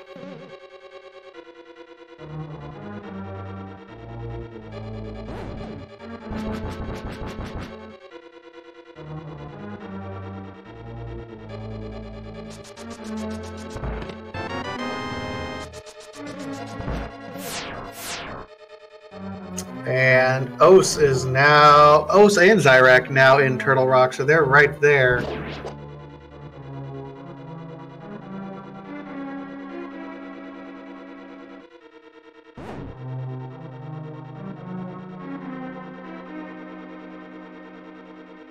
So far, nothing else in Turtle Rock. Whatever's on Trinex is the last possible thing. So where would you go next with the bow? Would you do Eastern and then hope the hookshot is in Ganon's Tower? Or would you do pod and hunt for there?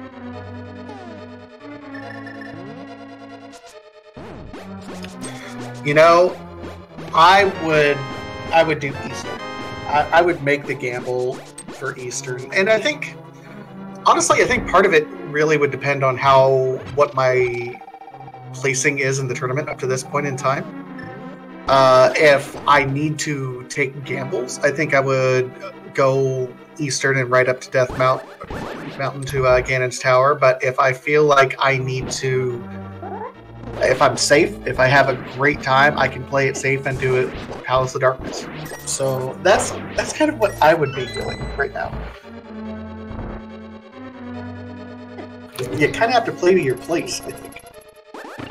Yeah, and I guess we'll see with Swerb and Zyrak, this being their first race, they can, even if they have a bad race here, they know this is just going to be their throwaway, so they can, I guess, afford to take gambles. But with the seed basically bottlenecking, eventually they'll get filtered into the location they need to be in. Bo was in the bottom left of Turtle Rock.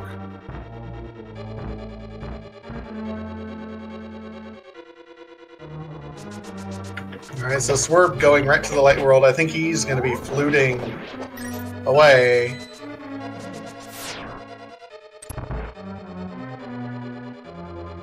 Looks like get Misery Matter out of the way as well.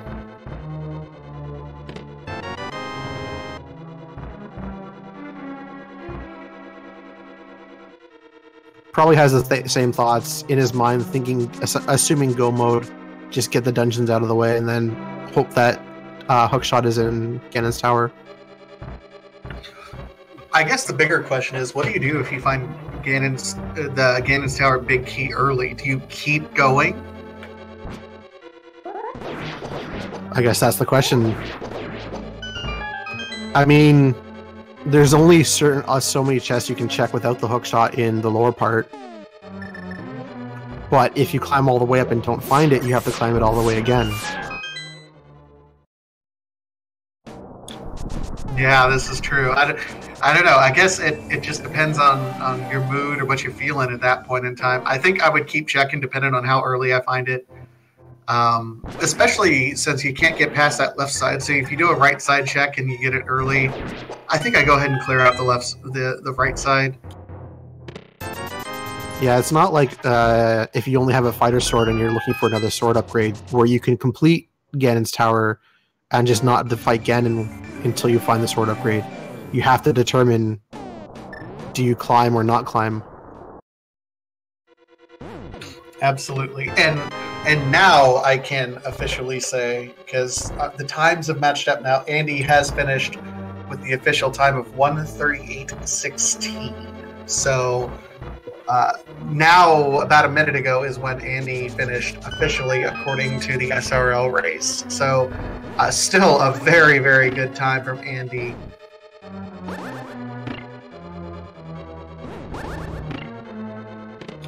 That whole 20-minute delay thing kind of got me. My fault, folks.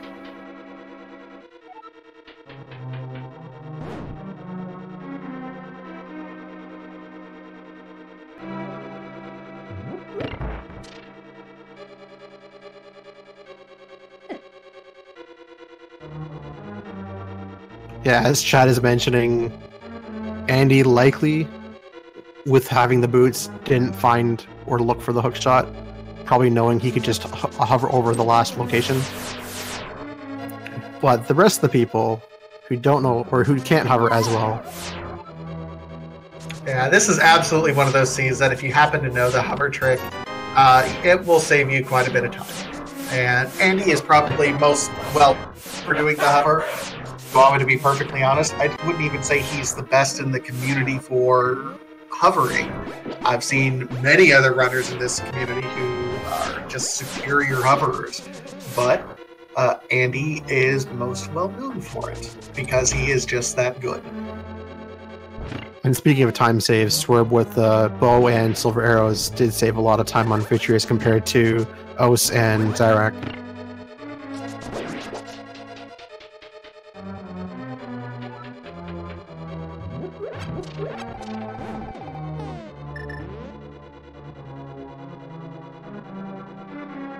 And yeah, it looks like Swerve is just basically doing Eastern Palace, not even dipping Pod right now, because if he was, he would have started in Dark World and mirrored. Yeah, and I think this is the right play, because Pod has fewer locations, so even from a percentage-based guess, you presume that you're right. It's up there.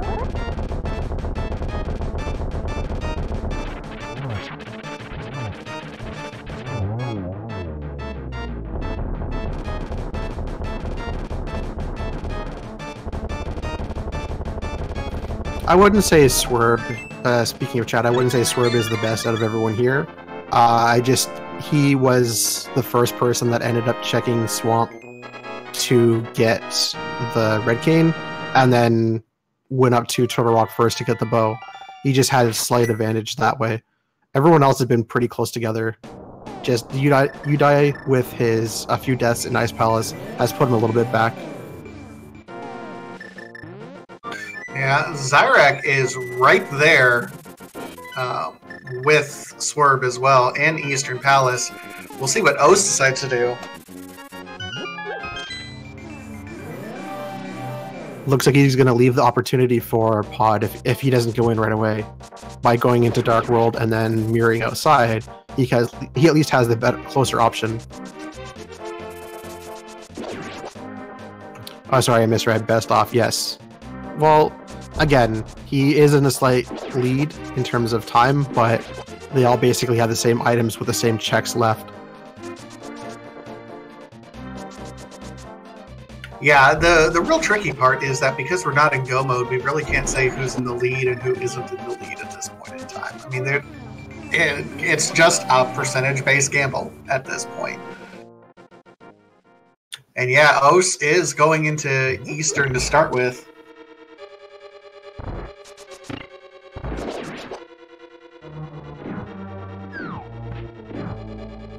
And Zyrak, having had, I believe, cleared all of Eastern before, was able to come into this section a little bit earlier.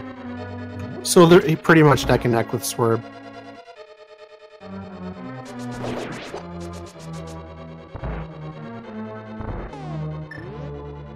Oh, Zyrak's actually taking a bit of an edge here.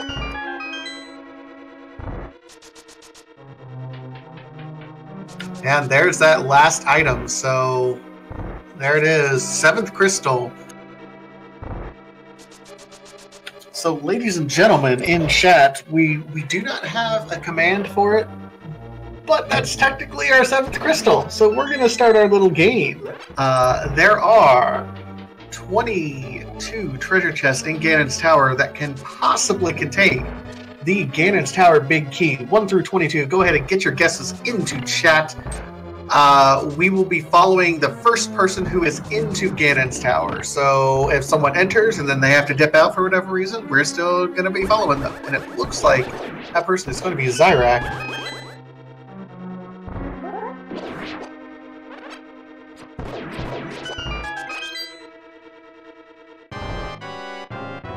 It looks like Swerve is going to do the same thing and just head up as well. Iceman. I'm going to check the mushroom first. Yeah, that seems fair. So Iceman, what's going to be your guess here? 1 through 22, man. I usually pick 7. Lucky number 7. Fair. I think I will go. I'm going to go deep because I don't want the hookshot to be here. I'm going to go number 14 today.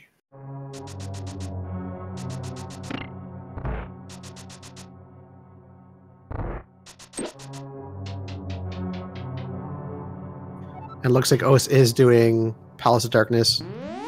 If it's here, I mean, that'll be good. I don't know if Swerve or Zyrak know how to hover, if you want me to be perfectly honest. Yeah, I'm not very familiar with the community and who can and who can't hover. I guess we'll find out shortly.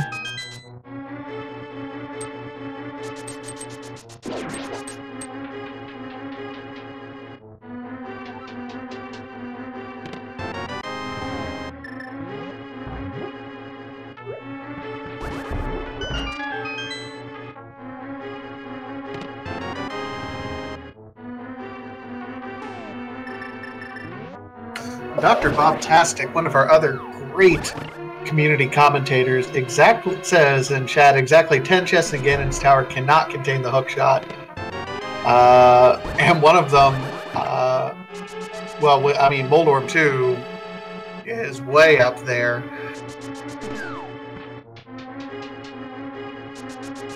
So Zyrak, the first one in, 1 and 2, already checked.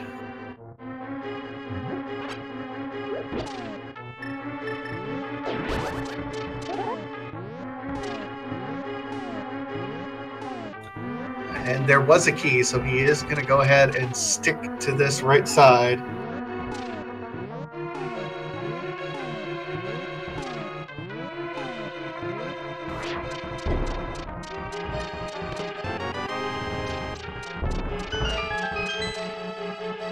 Three, 4 heart, 5, and 6. No, and we know number 7 is going to be the... Oh no, number 7 is not going to be the tile, the big key. He's going to go all the way to the back. So if he continues on his way, 7 will be Bob's chest.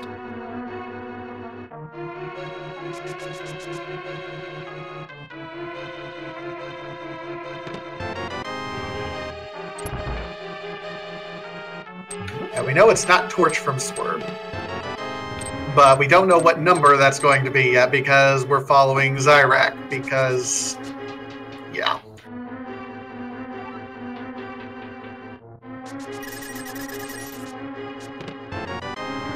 I haven't been paying too much attention, except for just a bottle. Nothing else so far in Palace of Darkness. Or at least nothing of importance.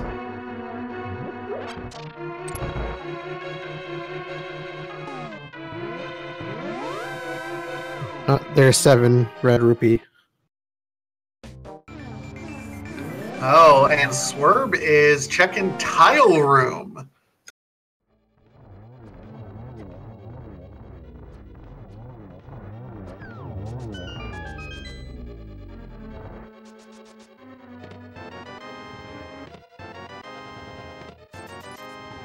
Eight bombs, 9 compass, 10 rupees. Oh no. It's not in tile room either.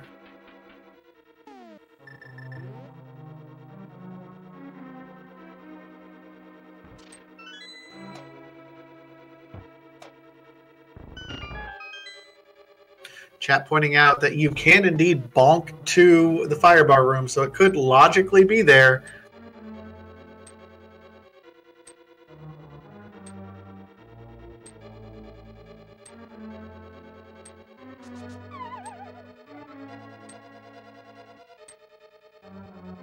Zyrak looks like he's trying to wind up to hover. Oh, I gotta lean down a little bit far.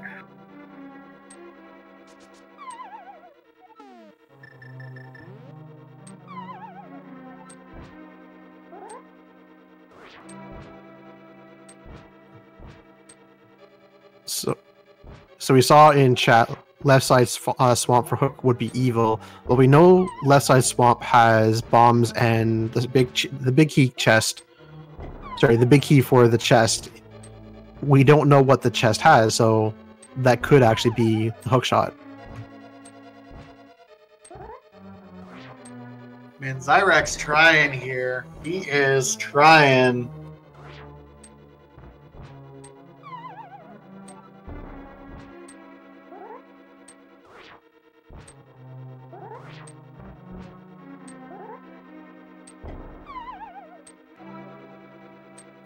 Os is now entering Ganon's Tower as well.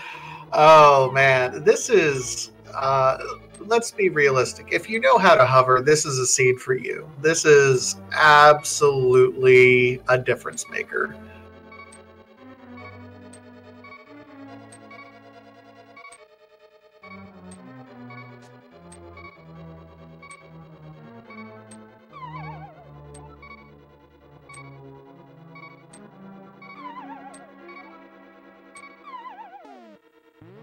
Zyrak gonna keep trying that.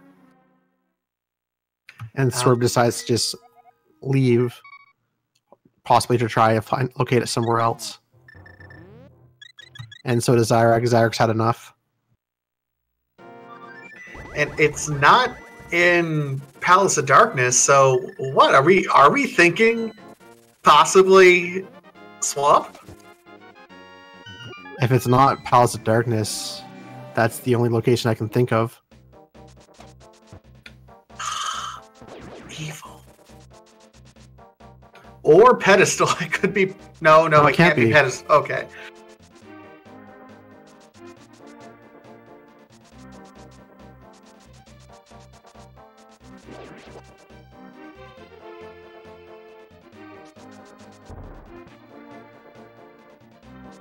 Alright. Udai, meanwhile, looks like he's on his way down to Swamp Palace as well. The thing is, he hasn't even dipped Swamp to get the cane in the first place, so this is his first dip into there. We'll see if he actually continues on, or if he just gets the cane. So yeah, both Zyrak and Swerve are going into Palace of Darkness. At this point, it's not, well, I don't know.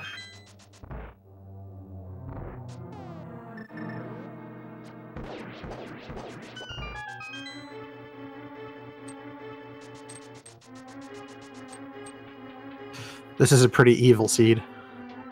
It's okay. This is one of those seeds for everyone in chat. I want everyone to say a prayer to whatever deity you worship that you are not playing this seed. Because I think I would have raged about like 8 times playing this seed.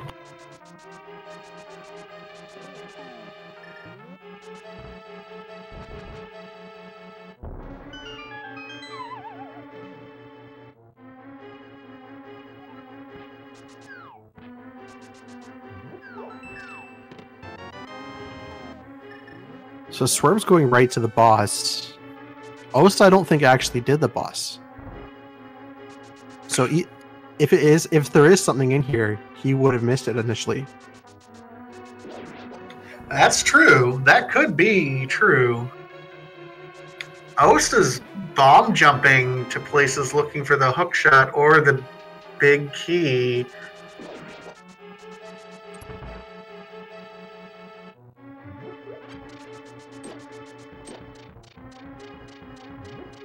No, he finds nothing in that particular room.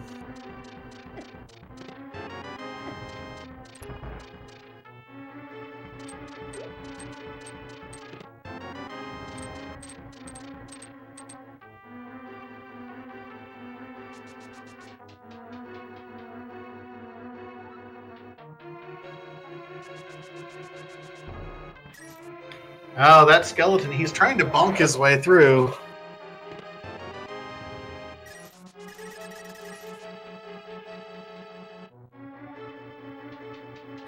and just shoots it with a silver arrow just to get rid of it. I mean, I'm fine with that. Okay, Swerve is on Helmasaur. Os is, I mean, this one is in logic.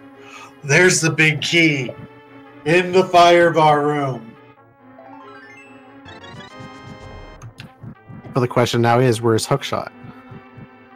Oh my god.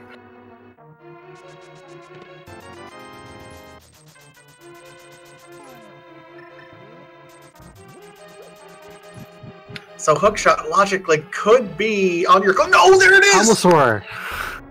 If only Os had done that earlier. So all 3 pendant dungeons had an item required. Oh, wow.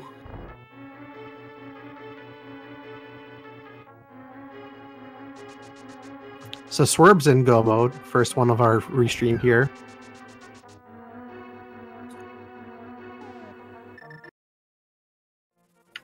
Oh, and Os is going up to... Oh, he skipped basement in Tower of Hera. Yeah, I mean, for a seed that... I mean, come on, that's not what anyone traditional quote-unquote trolley seed. You know, this wasn't an Agadim required seed. This was not a pedestal seed. This wasn't the hammer on the pyramid fairy seed. It was, though, pretty terrible in that Hookshot was on Pendant Helmasaur, and all of our bottlenecks were in Pendant Dungeons at some point in time. Yeah, we had Kane in Swamp Palace, we had Mire and Bombos in Ice Palace.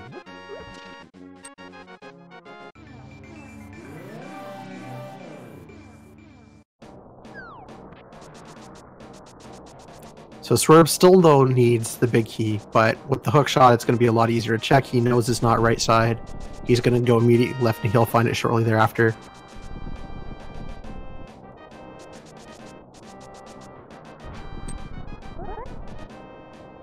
And something we talked about a little bit earlier, Andy did finish at 138.16. Burn the Witch finished in second at 150.05, and Ack the Balker finished at 151.50. So the top 3 places, 138. So he finished 12 minutes before anyone else. So the top 3 finishers, you know, at 151.50, that's going to determine a lot of the differentiation from this point on. This is not going to be a kind seed for anyone who ran it, who has to compare themselves against those top 3.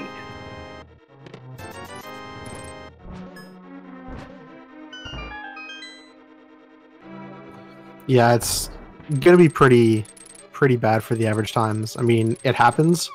Yesterday was an 8-minute difference, so not quite the 12, but still pretty high.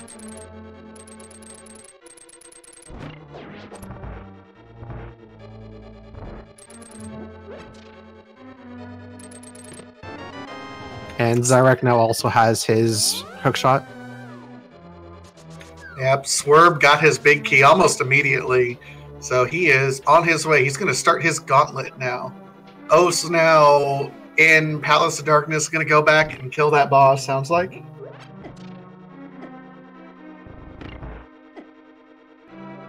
Yep, looks like he's going over to Helmasaur. He's cleared everything else in pod, so he'll get there shortly.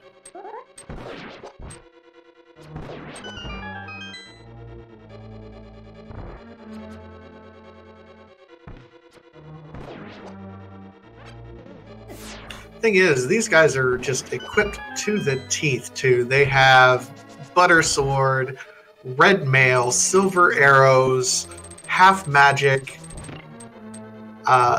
It's just, they're equipped as much as they possibly want to be for Ganon. Yeah, it's going to be one of the easier fights. That's actually, if I would be running this, I'd be pretty happy with this loadout.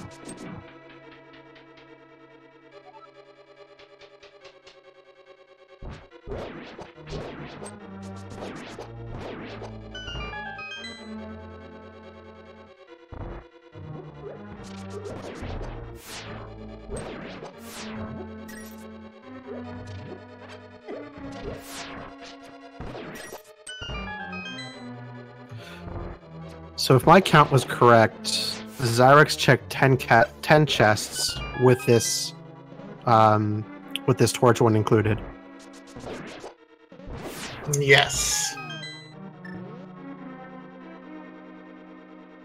So the number should be 15. He's probably not going to skip the Stalfos room.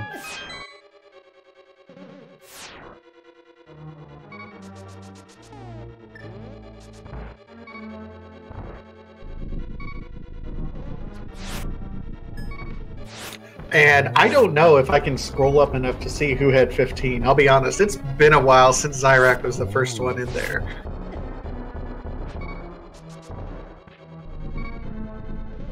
The closest was some person with a guess of 16.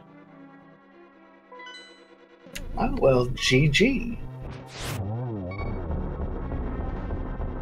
So notice Swerve here, and this is kind of another function of the changes in version 30 that we were talking about. He's low on hearts, but also he had to stop using silvers on that Landmo 2 fight to save. He has 4 silver arrows left. No arrow upgrades means that can be a little bit difficult.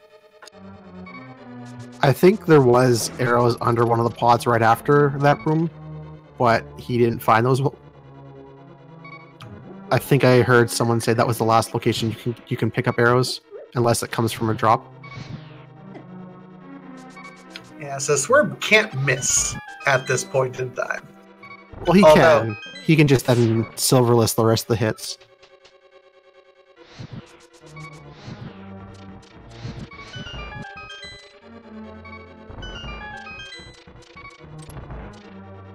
Well, Yuta looks like he's going back into Swamp Palace for the left side, maybe. I don't think he's gone up to Turtle Rock yet, so I think he might think the bow is here. At least we'll get to find out what is in the location. I mean, that's nice at very least, because let's face it, we were worried about that spot for a while.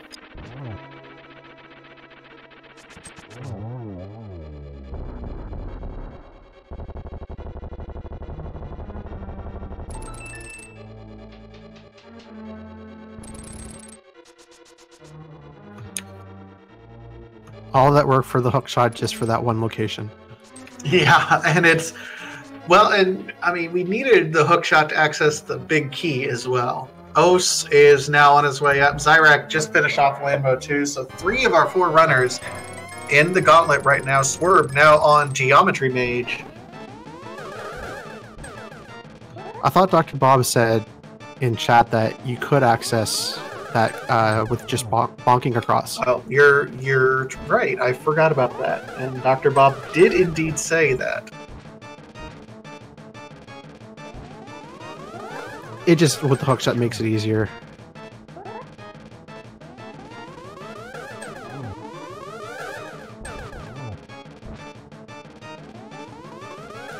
Nice double again there by Swerve, although his Aghanim appears to be kind of off-center, but he's down, so Swerve is the first one with Aghanim down. We are on our way to Mr. Blue Bacon himself. And Zyrek's not too far behind. Zyrek actually has a little bit of advantage with 14 arrows, can not miss as much, or can miss a little bit more and still be able to take it with the silvers. Yeah, Swerve's got to be careful. If he misses or falls, I mean, that opens up for Zyrek. He's right on his tail. Os is right there as well.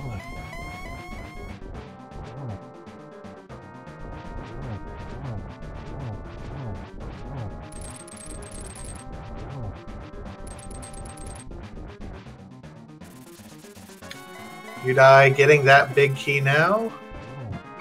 We'll find out very shortly what was in the big chest. I wonder if it's going to be ether to fill out the inventory. Only thing of any value that I could possibly think.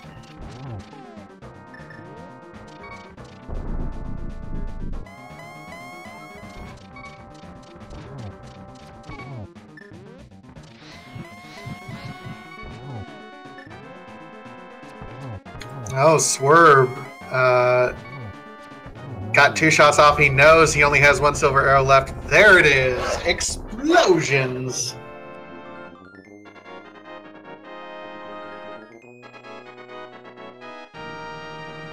And as long as he can get over this 3-tile gap, Swerve will be the first of our restream runners. Looks like he is. Swerve finished 23rd place with a time of 2:05:44. You know, 23rd place, there's about 100 runners or so that went through this. Well done. This has been a horrible one. I mean, the placement number, if you think top 25%, that's not that bad. The time is pretty close to 2nd place and on. So, I mean, it's not a bad time either.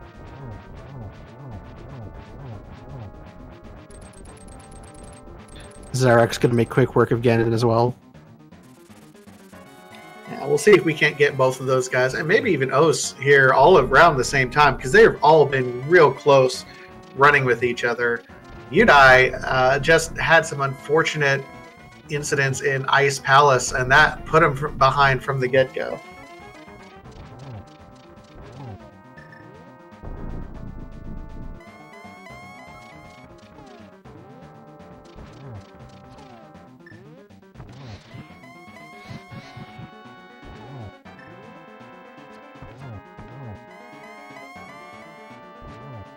There's 3 hits for Zyrek, just 1 more needed. And Zyrek's finished. GG, Zyrek. Just gotta cross that bridge. Meanwhile, Os just finished his Geometry Mage. And Udai is now entering Turtle Rock.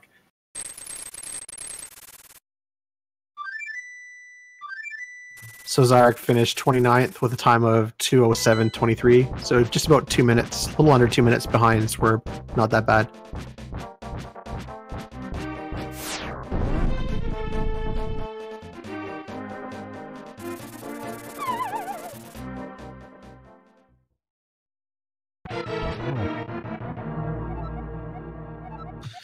And now, oh, it's not very far behind, dropping in to fight Ganon.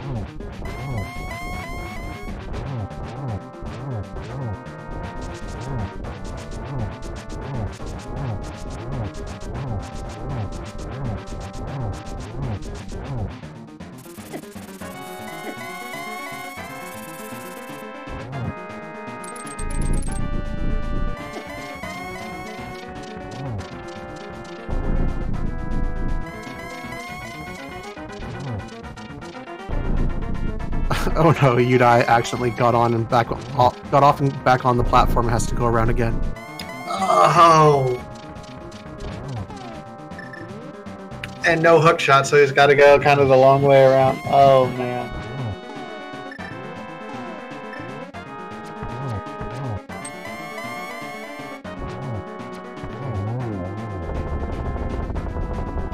And there's the last hit for Os.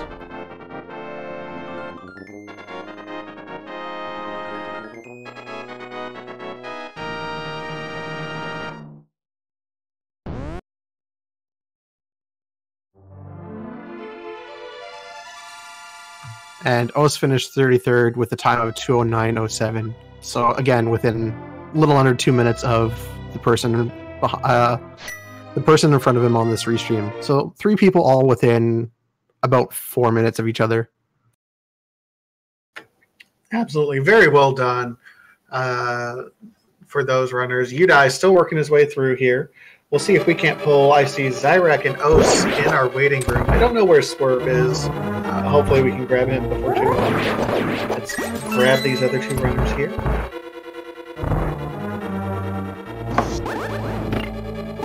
And GG, both Zyrek and Os joining us now. GG, both of you. GG's. GG.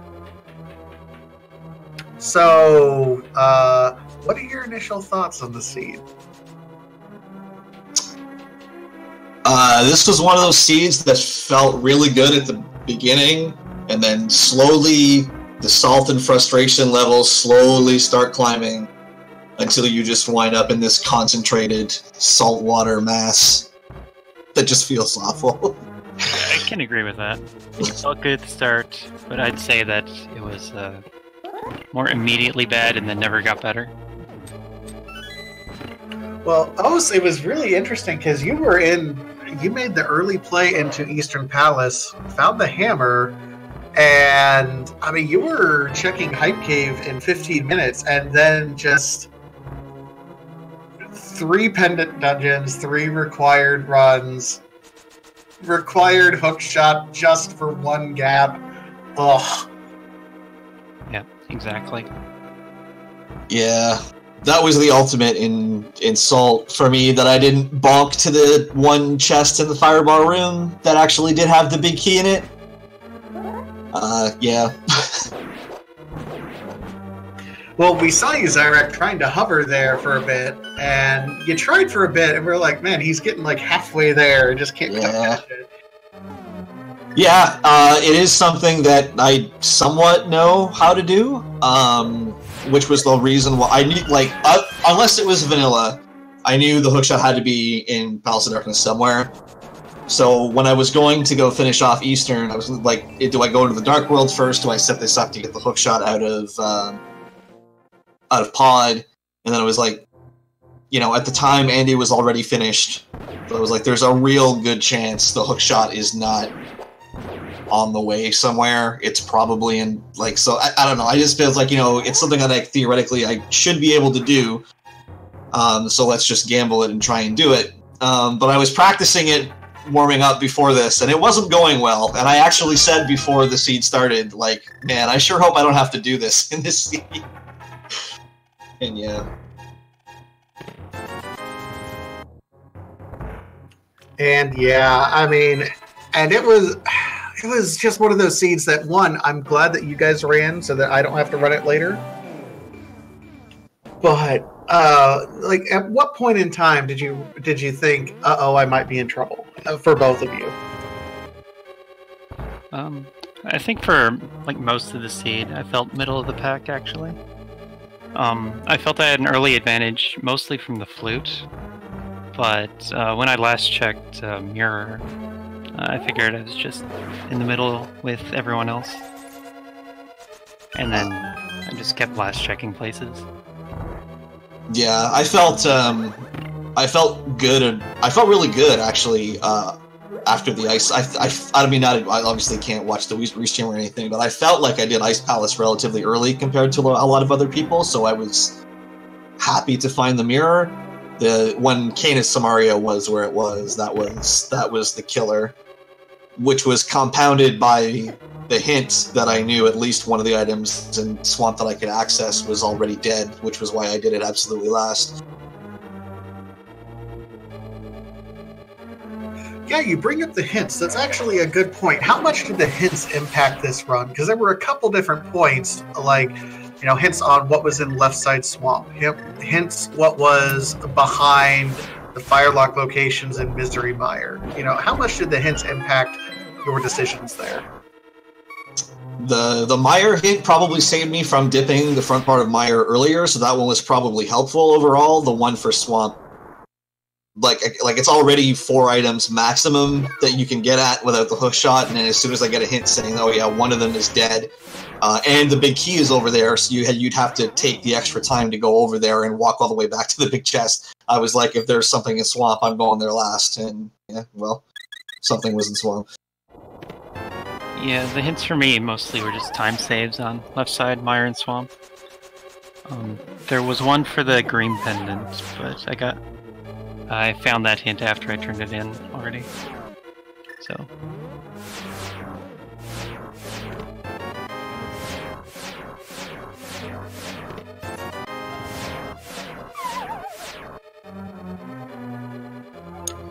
And joining us now is actually the winner on the restream, Swerve. How we doing, Swerve? I'm doing all right. Could be doing better. That was a fun seed. You and I have very different definitions of fun.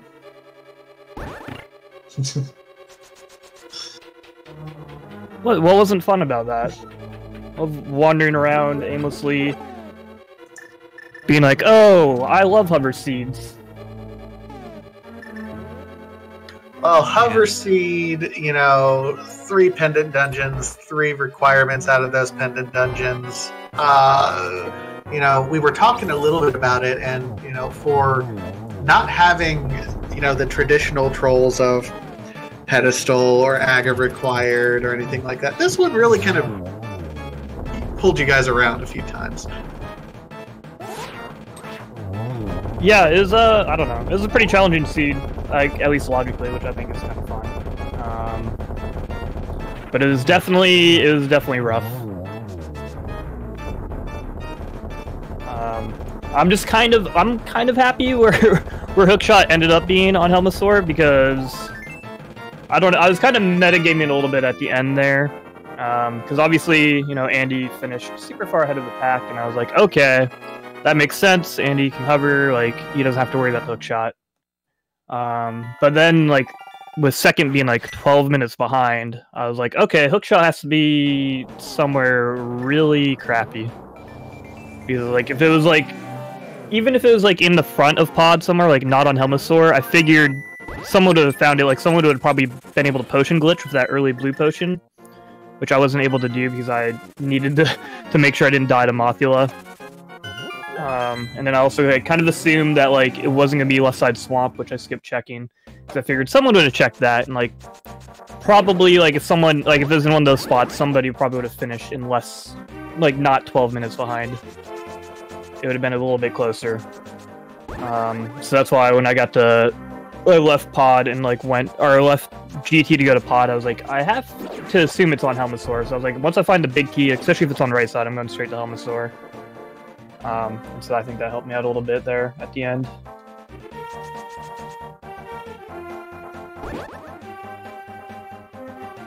Yeah, I mean, I will immediately say I'm glad that you guys ran this seed, because I will never want to run it.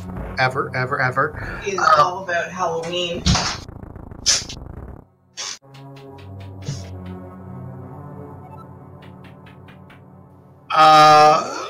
Let's see, what... I don't know. I don't even know how to talk about this particular seed anymore, because it felt like there were just a couple bottlenecks. It opened up pretty wide for all of you pretty quickly, and then it all bottlenecked on fighter sword, hook shotless, bootless, caneless ice palace. Yeah, that was which ended up having Bombos, the Cape, and the Mire. So it was a pretty stacked ice palace. But yeah, fighter sword, no hook shot. It's not a very appealing play to make, and so I put that off about as late as possible, and I assume most other people did as well. I'm going to go out on a limb and say most people ended up doing that as well. Just looking at it, I mean, I don't think anyone could have logically said, oh, I'm going to go from pendant dungeon to pendant dungeon getting all the items I need. I could see an early ice if you were following Mitts. True, Mitts and Hype Cave was kind of an early indicator of something. Yeah, Mitts, if I recall correctly, Mitts, Flippers, and Fire Rod, none of those have really led to anything important, I don't think. So yeah, that's why I went to Ice. I still had a few other places I could go left on the map before I went into Ice. Sorry, let me rephrase that. I had a few other places I could have gone, but I chose to go to Ice because of those reasons. But then, yeah, it didn't really matter because the Canis Samaria and then the bow were still kind of bottlenecks anyway.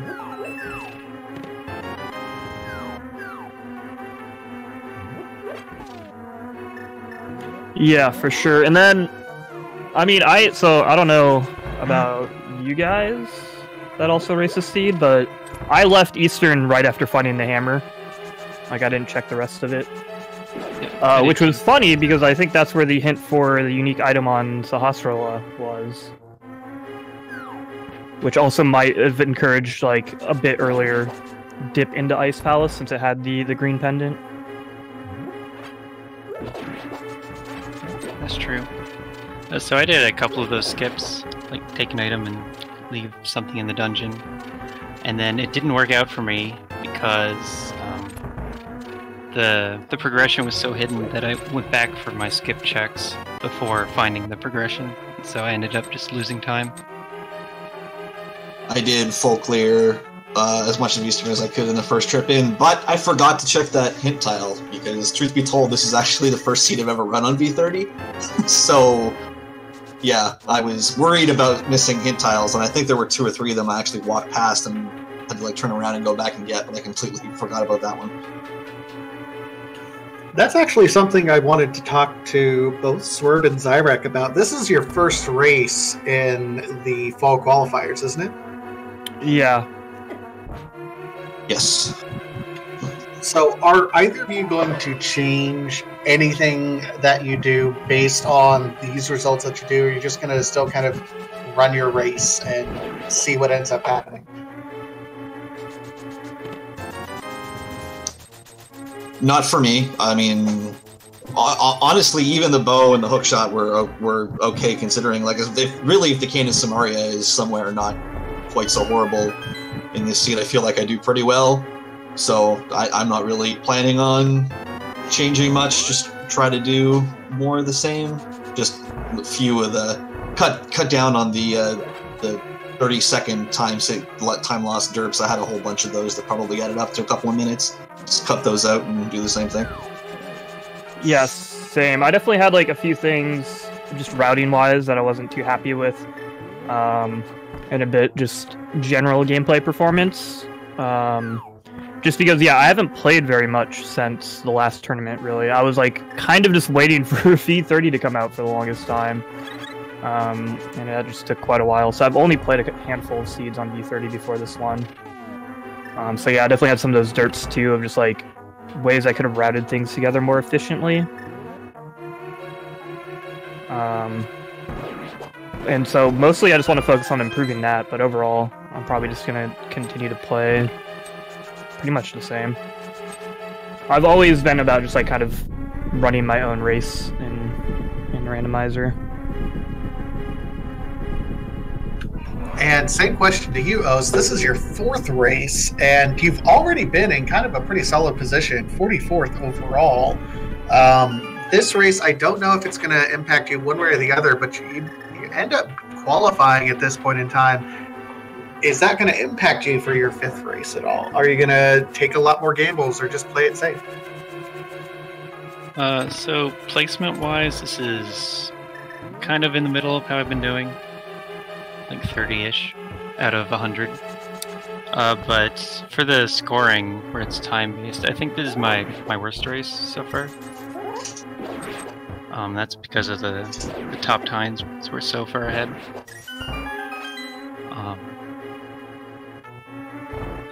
So, you guys planning to, I don't know, gamble if I had a free 5th race?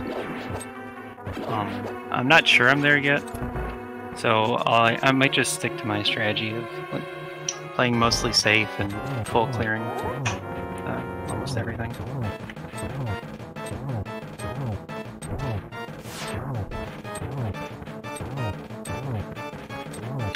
Well, sounds good, guys. Do any of you have anything else to add to anything else in this race as we're still going on? Don't want to keep you guys too much longer.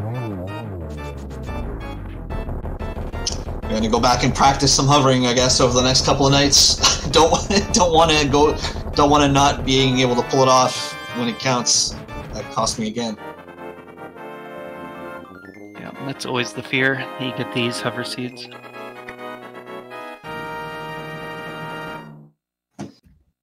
Yeah, I don't know. There's just not much you can do about that if you don't know how to hover, I guess.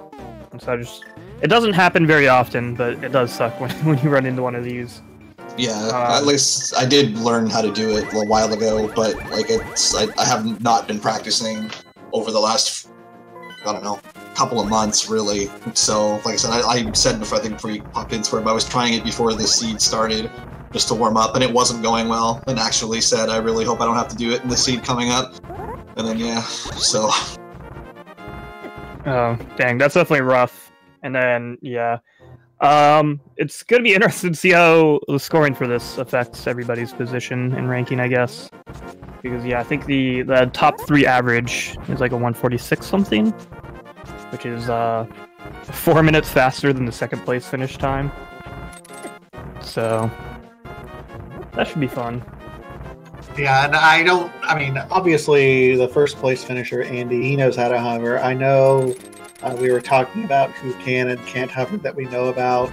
I don't know about Burn the Witch, but we know Ack can hover if he wants to. So I gotta presume that the top few people know how to hover, and that's how they were able to get around this seed. But yeah, it just happens. But GG to all of you. You still had all respectable time, so well done to each and every one of you. Thanks for the restream, and thanks for the commentary, Vitasia and Iceman, and GG, guys. Yeah, GG, and yeah, thanks for the commentary. And everyone working behind the scenes for the restream and doing tracking and stuff. It's always appreciated. Yep, GG.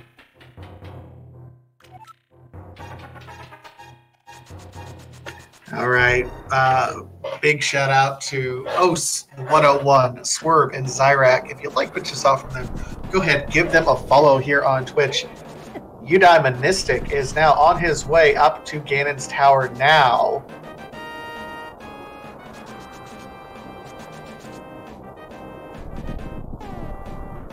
Oh, but he forgot he needs to do Eastern Hills. Yeah, that's a little bit of a shame.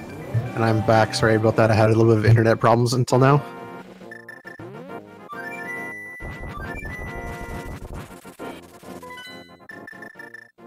Yeah, this seems to be one mistake after another for Udai. Probably pretty sure this is not going to be his best race, and he's going to be pretty frustrated with himself after this.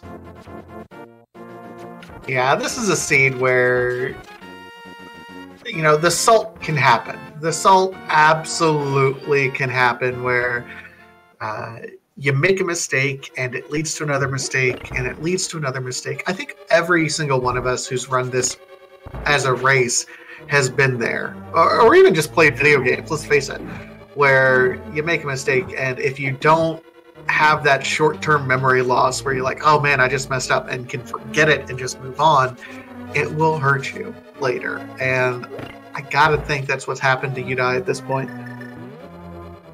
Yeah, it seems like it. I think, as sad as this is, I think this might be the end of his tournament, because this will be, I believe, his 4th race. He doesn't have the greatest of scores anyways, and if this is his lowest score, it's not going to help his other times. It's not going to help his average. No, because they dropped the lowest and the highest, so even if his next race is amazing, it ends up getting dropped, right? Yeah, exactly. So with him, I looked at the updated scores while I was coming back, and he's at 194 with a score of 0.5015. So if this is his lowest, his average is basically going to remain the same, and that I don't think that's going to be good enough to make it to the top 96. So what that means, chat, for all of you guys, we need some love and affection and hopes and prayers, and whatever you got, let's get it in chat for Udai, because he needs it right now. Yeah, he's obviously going to finish the race. He never seems like the person that is just going to forfeit. And actually, if you think of it, even if he had better races and he had a higher score, a forfeit is the worst thing you can do. At least posting a time is always better than a forfeit. So it looks like he'll just continue for the restream, but it just, in terms of his qualifications, this might be it. So he's just going to play it out.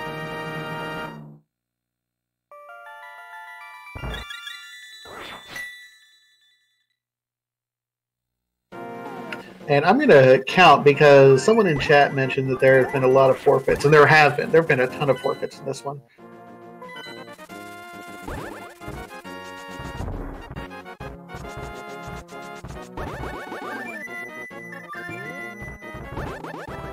Yeah, and just in case anyone who's still watching didn't know how, whoops, he accidentally had the flute out and fluted off of the stairs. But if anyone didn't know how the format works, a forfeit counts as 15 minutes past the last place who actually posted a time. So a forfeit is the absolute worst thing you can do in terms of average time wise if it's not going to be one of your dropped races. Yeah, and there have been 12 forfeits. So if you think around 100 people, we have more than 10% of all runners have forfeited from this stream, from this race. That's a crazy high percent to forfeit from. This seed has been not fun in any capacity.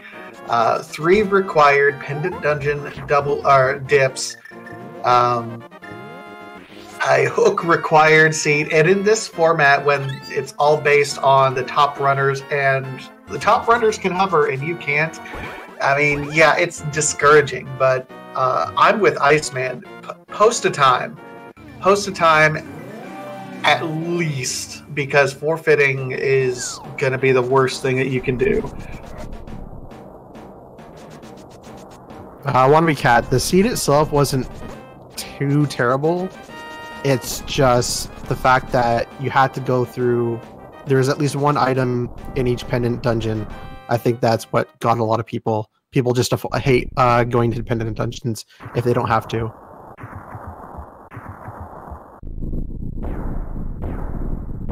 And the only thing though is the first place finisher who can hover could skip one of the pendant dungeons, and that just affected greatly the average time for everyone else. I think what scares me if I'm a runner sort of seed and I see all those forfeits is there's going to be someone who spends 3.5, maybe 4 hours on the seed, and your forfeit is whatever that last place finisher is plus 15 minutes. Yep, exactly. So that's not going to help. That's why just set a time. Unless you know it's your last race and this is going to be your worst race, and that's going to be the one that's dropped, in which case a forfeit doesn't matter for you. Which that could be what a lot of the forfeits were. It's possible, and there were some people who, depending on the seed, and you're like, nope, this is going to be my last one, and you're committing to this being your last one. If that's the case, so be it. Especially if you know yourself as a runner, if you know, there's too much salt in my system right now, I can't be doing this. Well, looking briefly, I don't have the page up anymore to see the names of the people who forfeited, but I remember one of them was Sinhe, and this was his 4th race. His first 3 races were all like top 3 times within the top averages.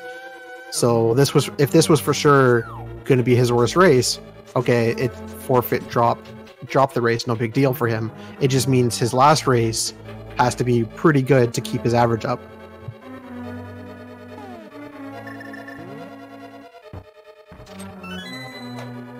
And oh man, you have to stop and think, how nervous does that make you for that last race? In Sinhe's case, knowing that if this is the one that you have to drop, what happens if there's another, super trolley pedestal required? Because we've talked about it a little bit, that as rough as this seat has been, it's not as bad as Rando can get. It's not even close. I think it depends. I don't remember when he forfeited in terms of when it was within the race. It could be that he saw all the times coming in, realized he wasn't going to get a good time based on where he was, and thought it's better just to forfeit. But the next race, if it's a pedestal seat, everyone has to do the exact same routing. That narrows the field a lot. So in which case, getting a good time compared to everyone else is a lot easier. compared to this, which seemed like, okay, one person can do one trick versus another, they can get better times than the average of the field.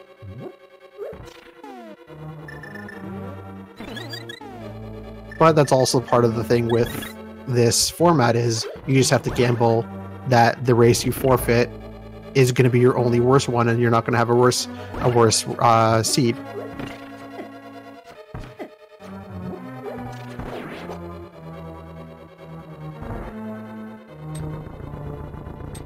That's true, and I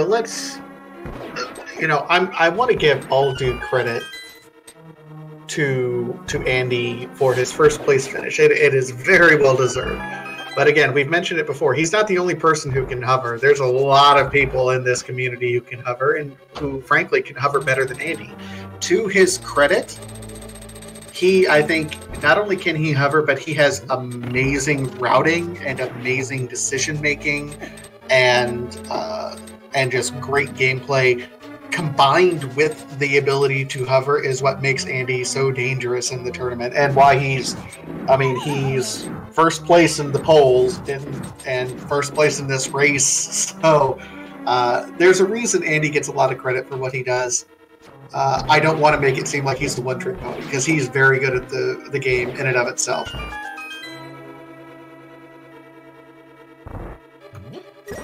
Yeah, like you said, it's not just the hovering, it's the fact that he has very smart routing, but he's not the only one that can do the smart routing, as was the case yesterday. Zero Rush either knowing it was his last race, or the fact that he had just an idea of where to go at any given time, completely crushed the rest of the field with his routing in Swamp.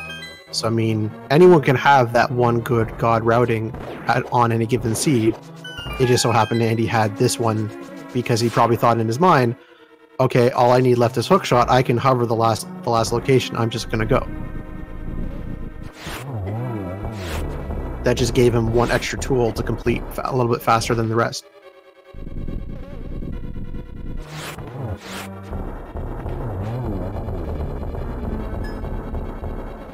I don't even want to know what Andy's final score is going to be from this. This is going to be, 12, 13 minutes from second place finish. Oh my god. Yeah, and looking at his previous scores, he had a greater than 1 and slightly less than 1 in his past 2 races. This is probably going to also be another greater than 1. So even if this is his best score, he has a really good score, a really good 2 other scores. So he's got a really good chance of making the tournament. I mean, anything can happen, but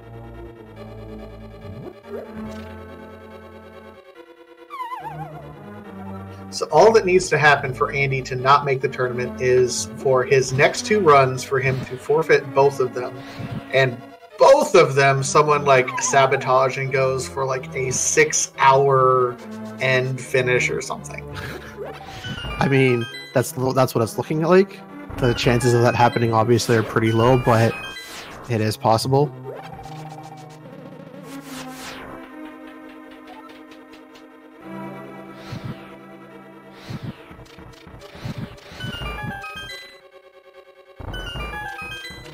And just coming back to Yudai, I just want to commend him, because this is one of those seeds that by now I would have quit. I would be salty as all heck. I would be seeing the guns coming through at this point in time, just being like, no, there's no point in continuing on. But he's sticking through this. That's just great perseverance here by Yudai right now. Yeah, but at the same time, he's on the restream. I think people have a different mentality on the restream. With so many people watching, they want to complete the seed. They don't want to be the one person that forfeits. Also, the fact that he is one of the commentator moderators, he wants, I don't think he wants to, again, be that person that forfeits, so he'll just continue going.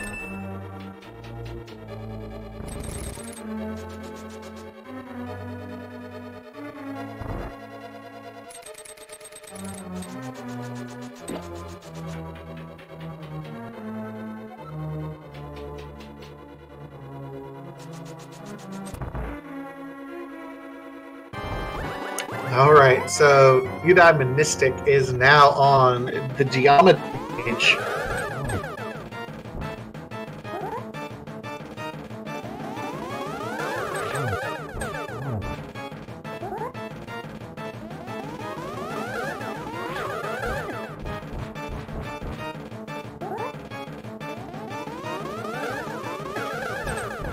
Got it set up for a nice double.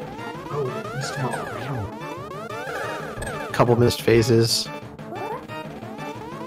I think that's just basically how his game, his seed has been going. He takes him down at least. On to Ganon fight. Almost done.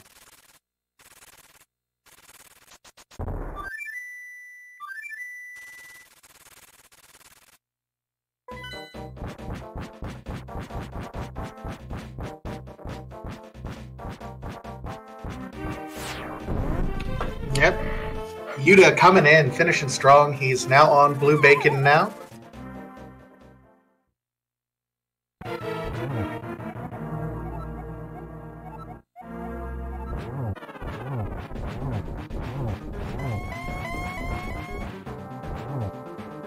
And even then, you know, he's had a rough go of it, but still has the same equipment. You know, we're talking Butter Sword, Half Magic, Red Mail. I mean, he's still equipped to the teeth, and this is the one fight that I think every person in the randomizer community just practices constantly. Radical Mind, what took the seed so long is the fact that every pedestal dungeon, or pendant dungeon, had a required item. In Ice Palace, it was Mire, and Bombos and Swamp had Red Cane, and Helmasaur had the hookshot. I think the hookshot was the most trolly because with Swamp Palace not being required to complete, so everyone made a trip up to Ganon's Tower hoping to find it, did not find it, so came back.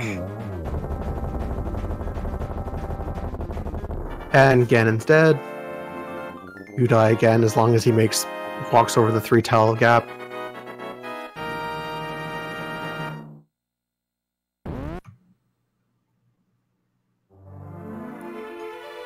Oh, and GG, you die Monistic. Coming in strong.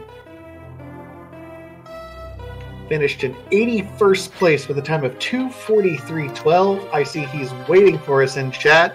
Let's give him a quick chat here.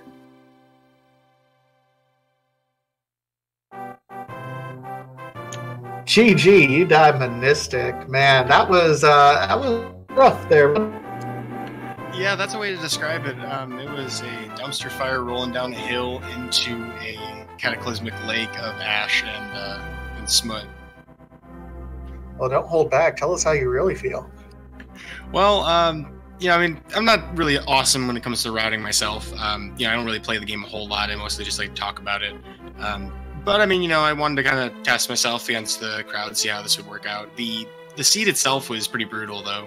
A lot of really difficult bosses early on, and things that I just haven't really put a lot of work into recently. So kind of fun to stumble through that. But no, I mean, at the end of the day, it was fun.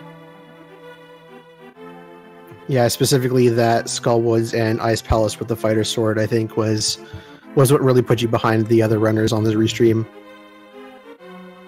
Yeah, and then I also haven't really practiced doing the bomb jump with the Luigi sprite. I just like playing as him. Whenever I do run the game, I usually just do NMG. So, I'm not exactly used to the slight difference in the shape of it either. So little things like that kind of have me thrown off mentally. And I think I made a lot of really dumb back and forth decisions I didn't need to make. I think most of it was I think you were getting obviously frustrated from dying in some of the dungeons. You probably thought I'll come back later, but the dungeons most of the time had stuff that you needed. So I think that was the biggest part, I think. Yeah, I'd agree to that. And the frustration was definitely felt. I made sure I spammed the B button to emphasize that. So anytime you saw a slash that wasn't an enemy, I guarantee you that was a frustration moment. I will say the one thing you did that none of the other runners did do is you stayed kind of in the overworld before going to Ganon's Tower to find that hook shot. The one thing that I mean, you saved time there, and then you went up there without doing Eastern Palace yet. Yeah, then I realized, I'm like, oh, wait. I was trying to activate the cutscene from as low as possible, save the lag frames, remembering Hiei in the back of my mind, and I'm like, wait a second. I never really went back to do that. I just finished Palace of Darkness and just, nope, out of there. Probably thought, oh, I have the bow and the hook shot. I'm good for the rest of the game. I can go up and finish the tower now. Yeah, GG, not done. Easy game, right? But no, I mean, to all of you who stuck around, I mean, I see there's over 100 of you, which is amazing in my mind. Thank you for, putting up with the...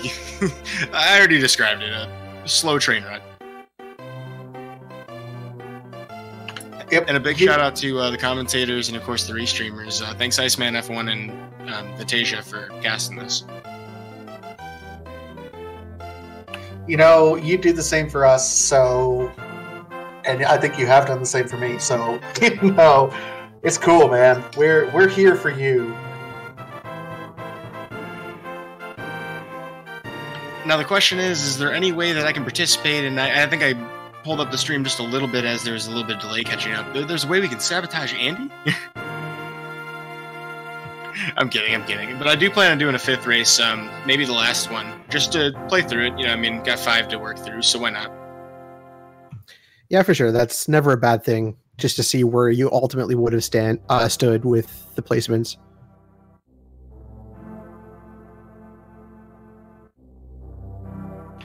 Awesome. Well, do you have anything else to add, Yudai, for this seed or for the fall tournament as a whole?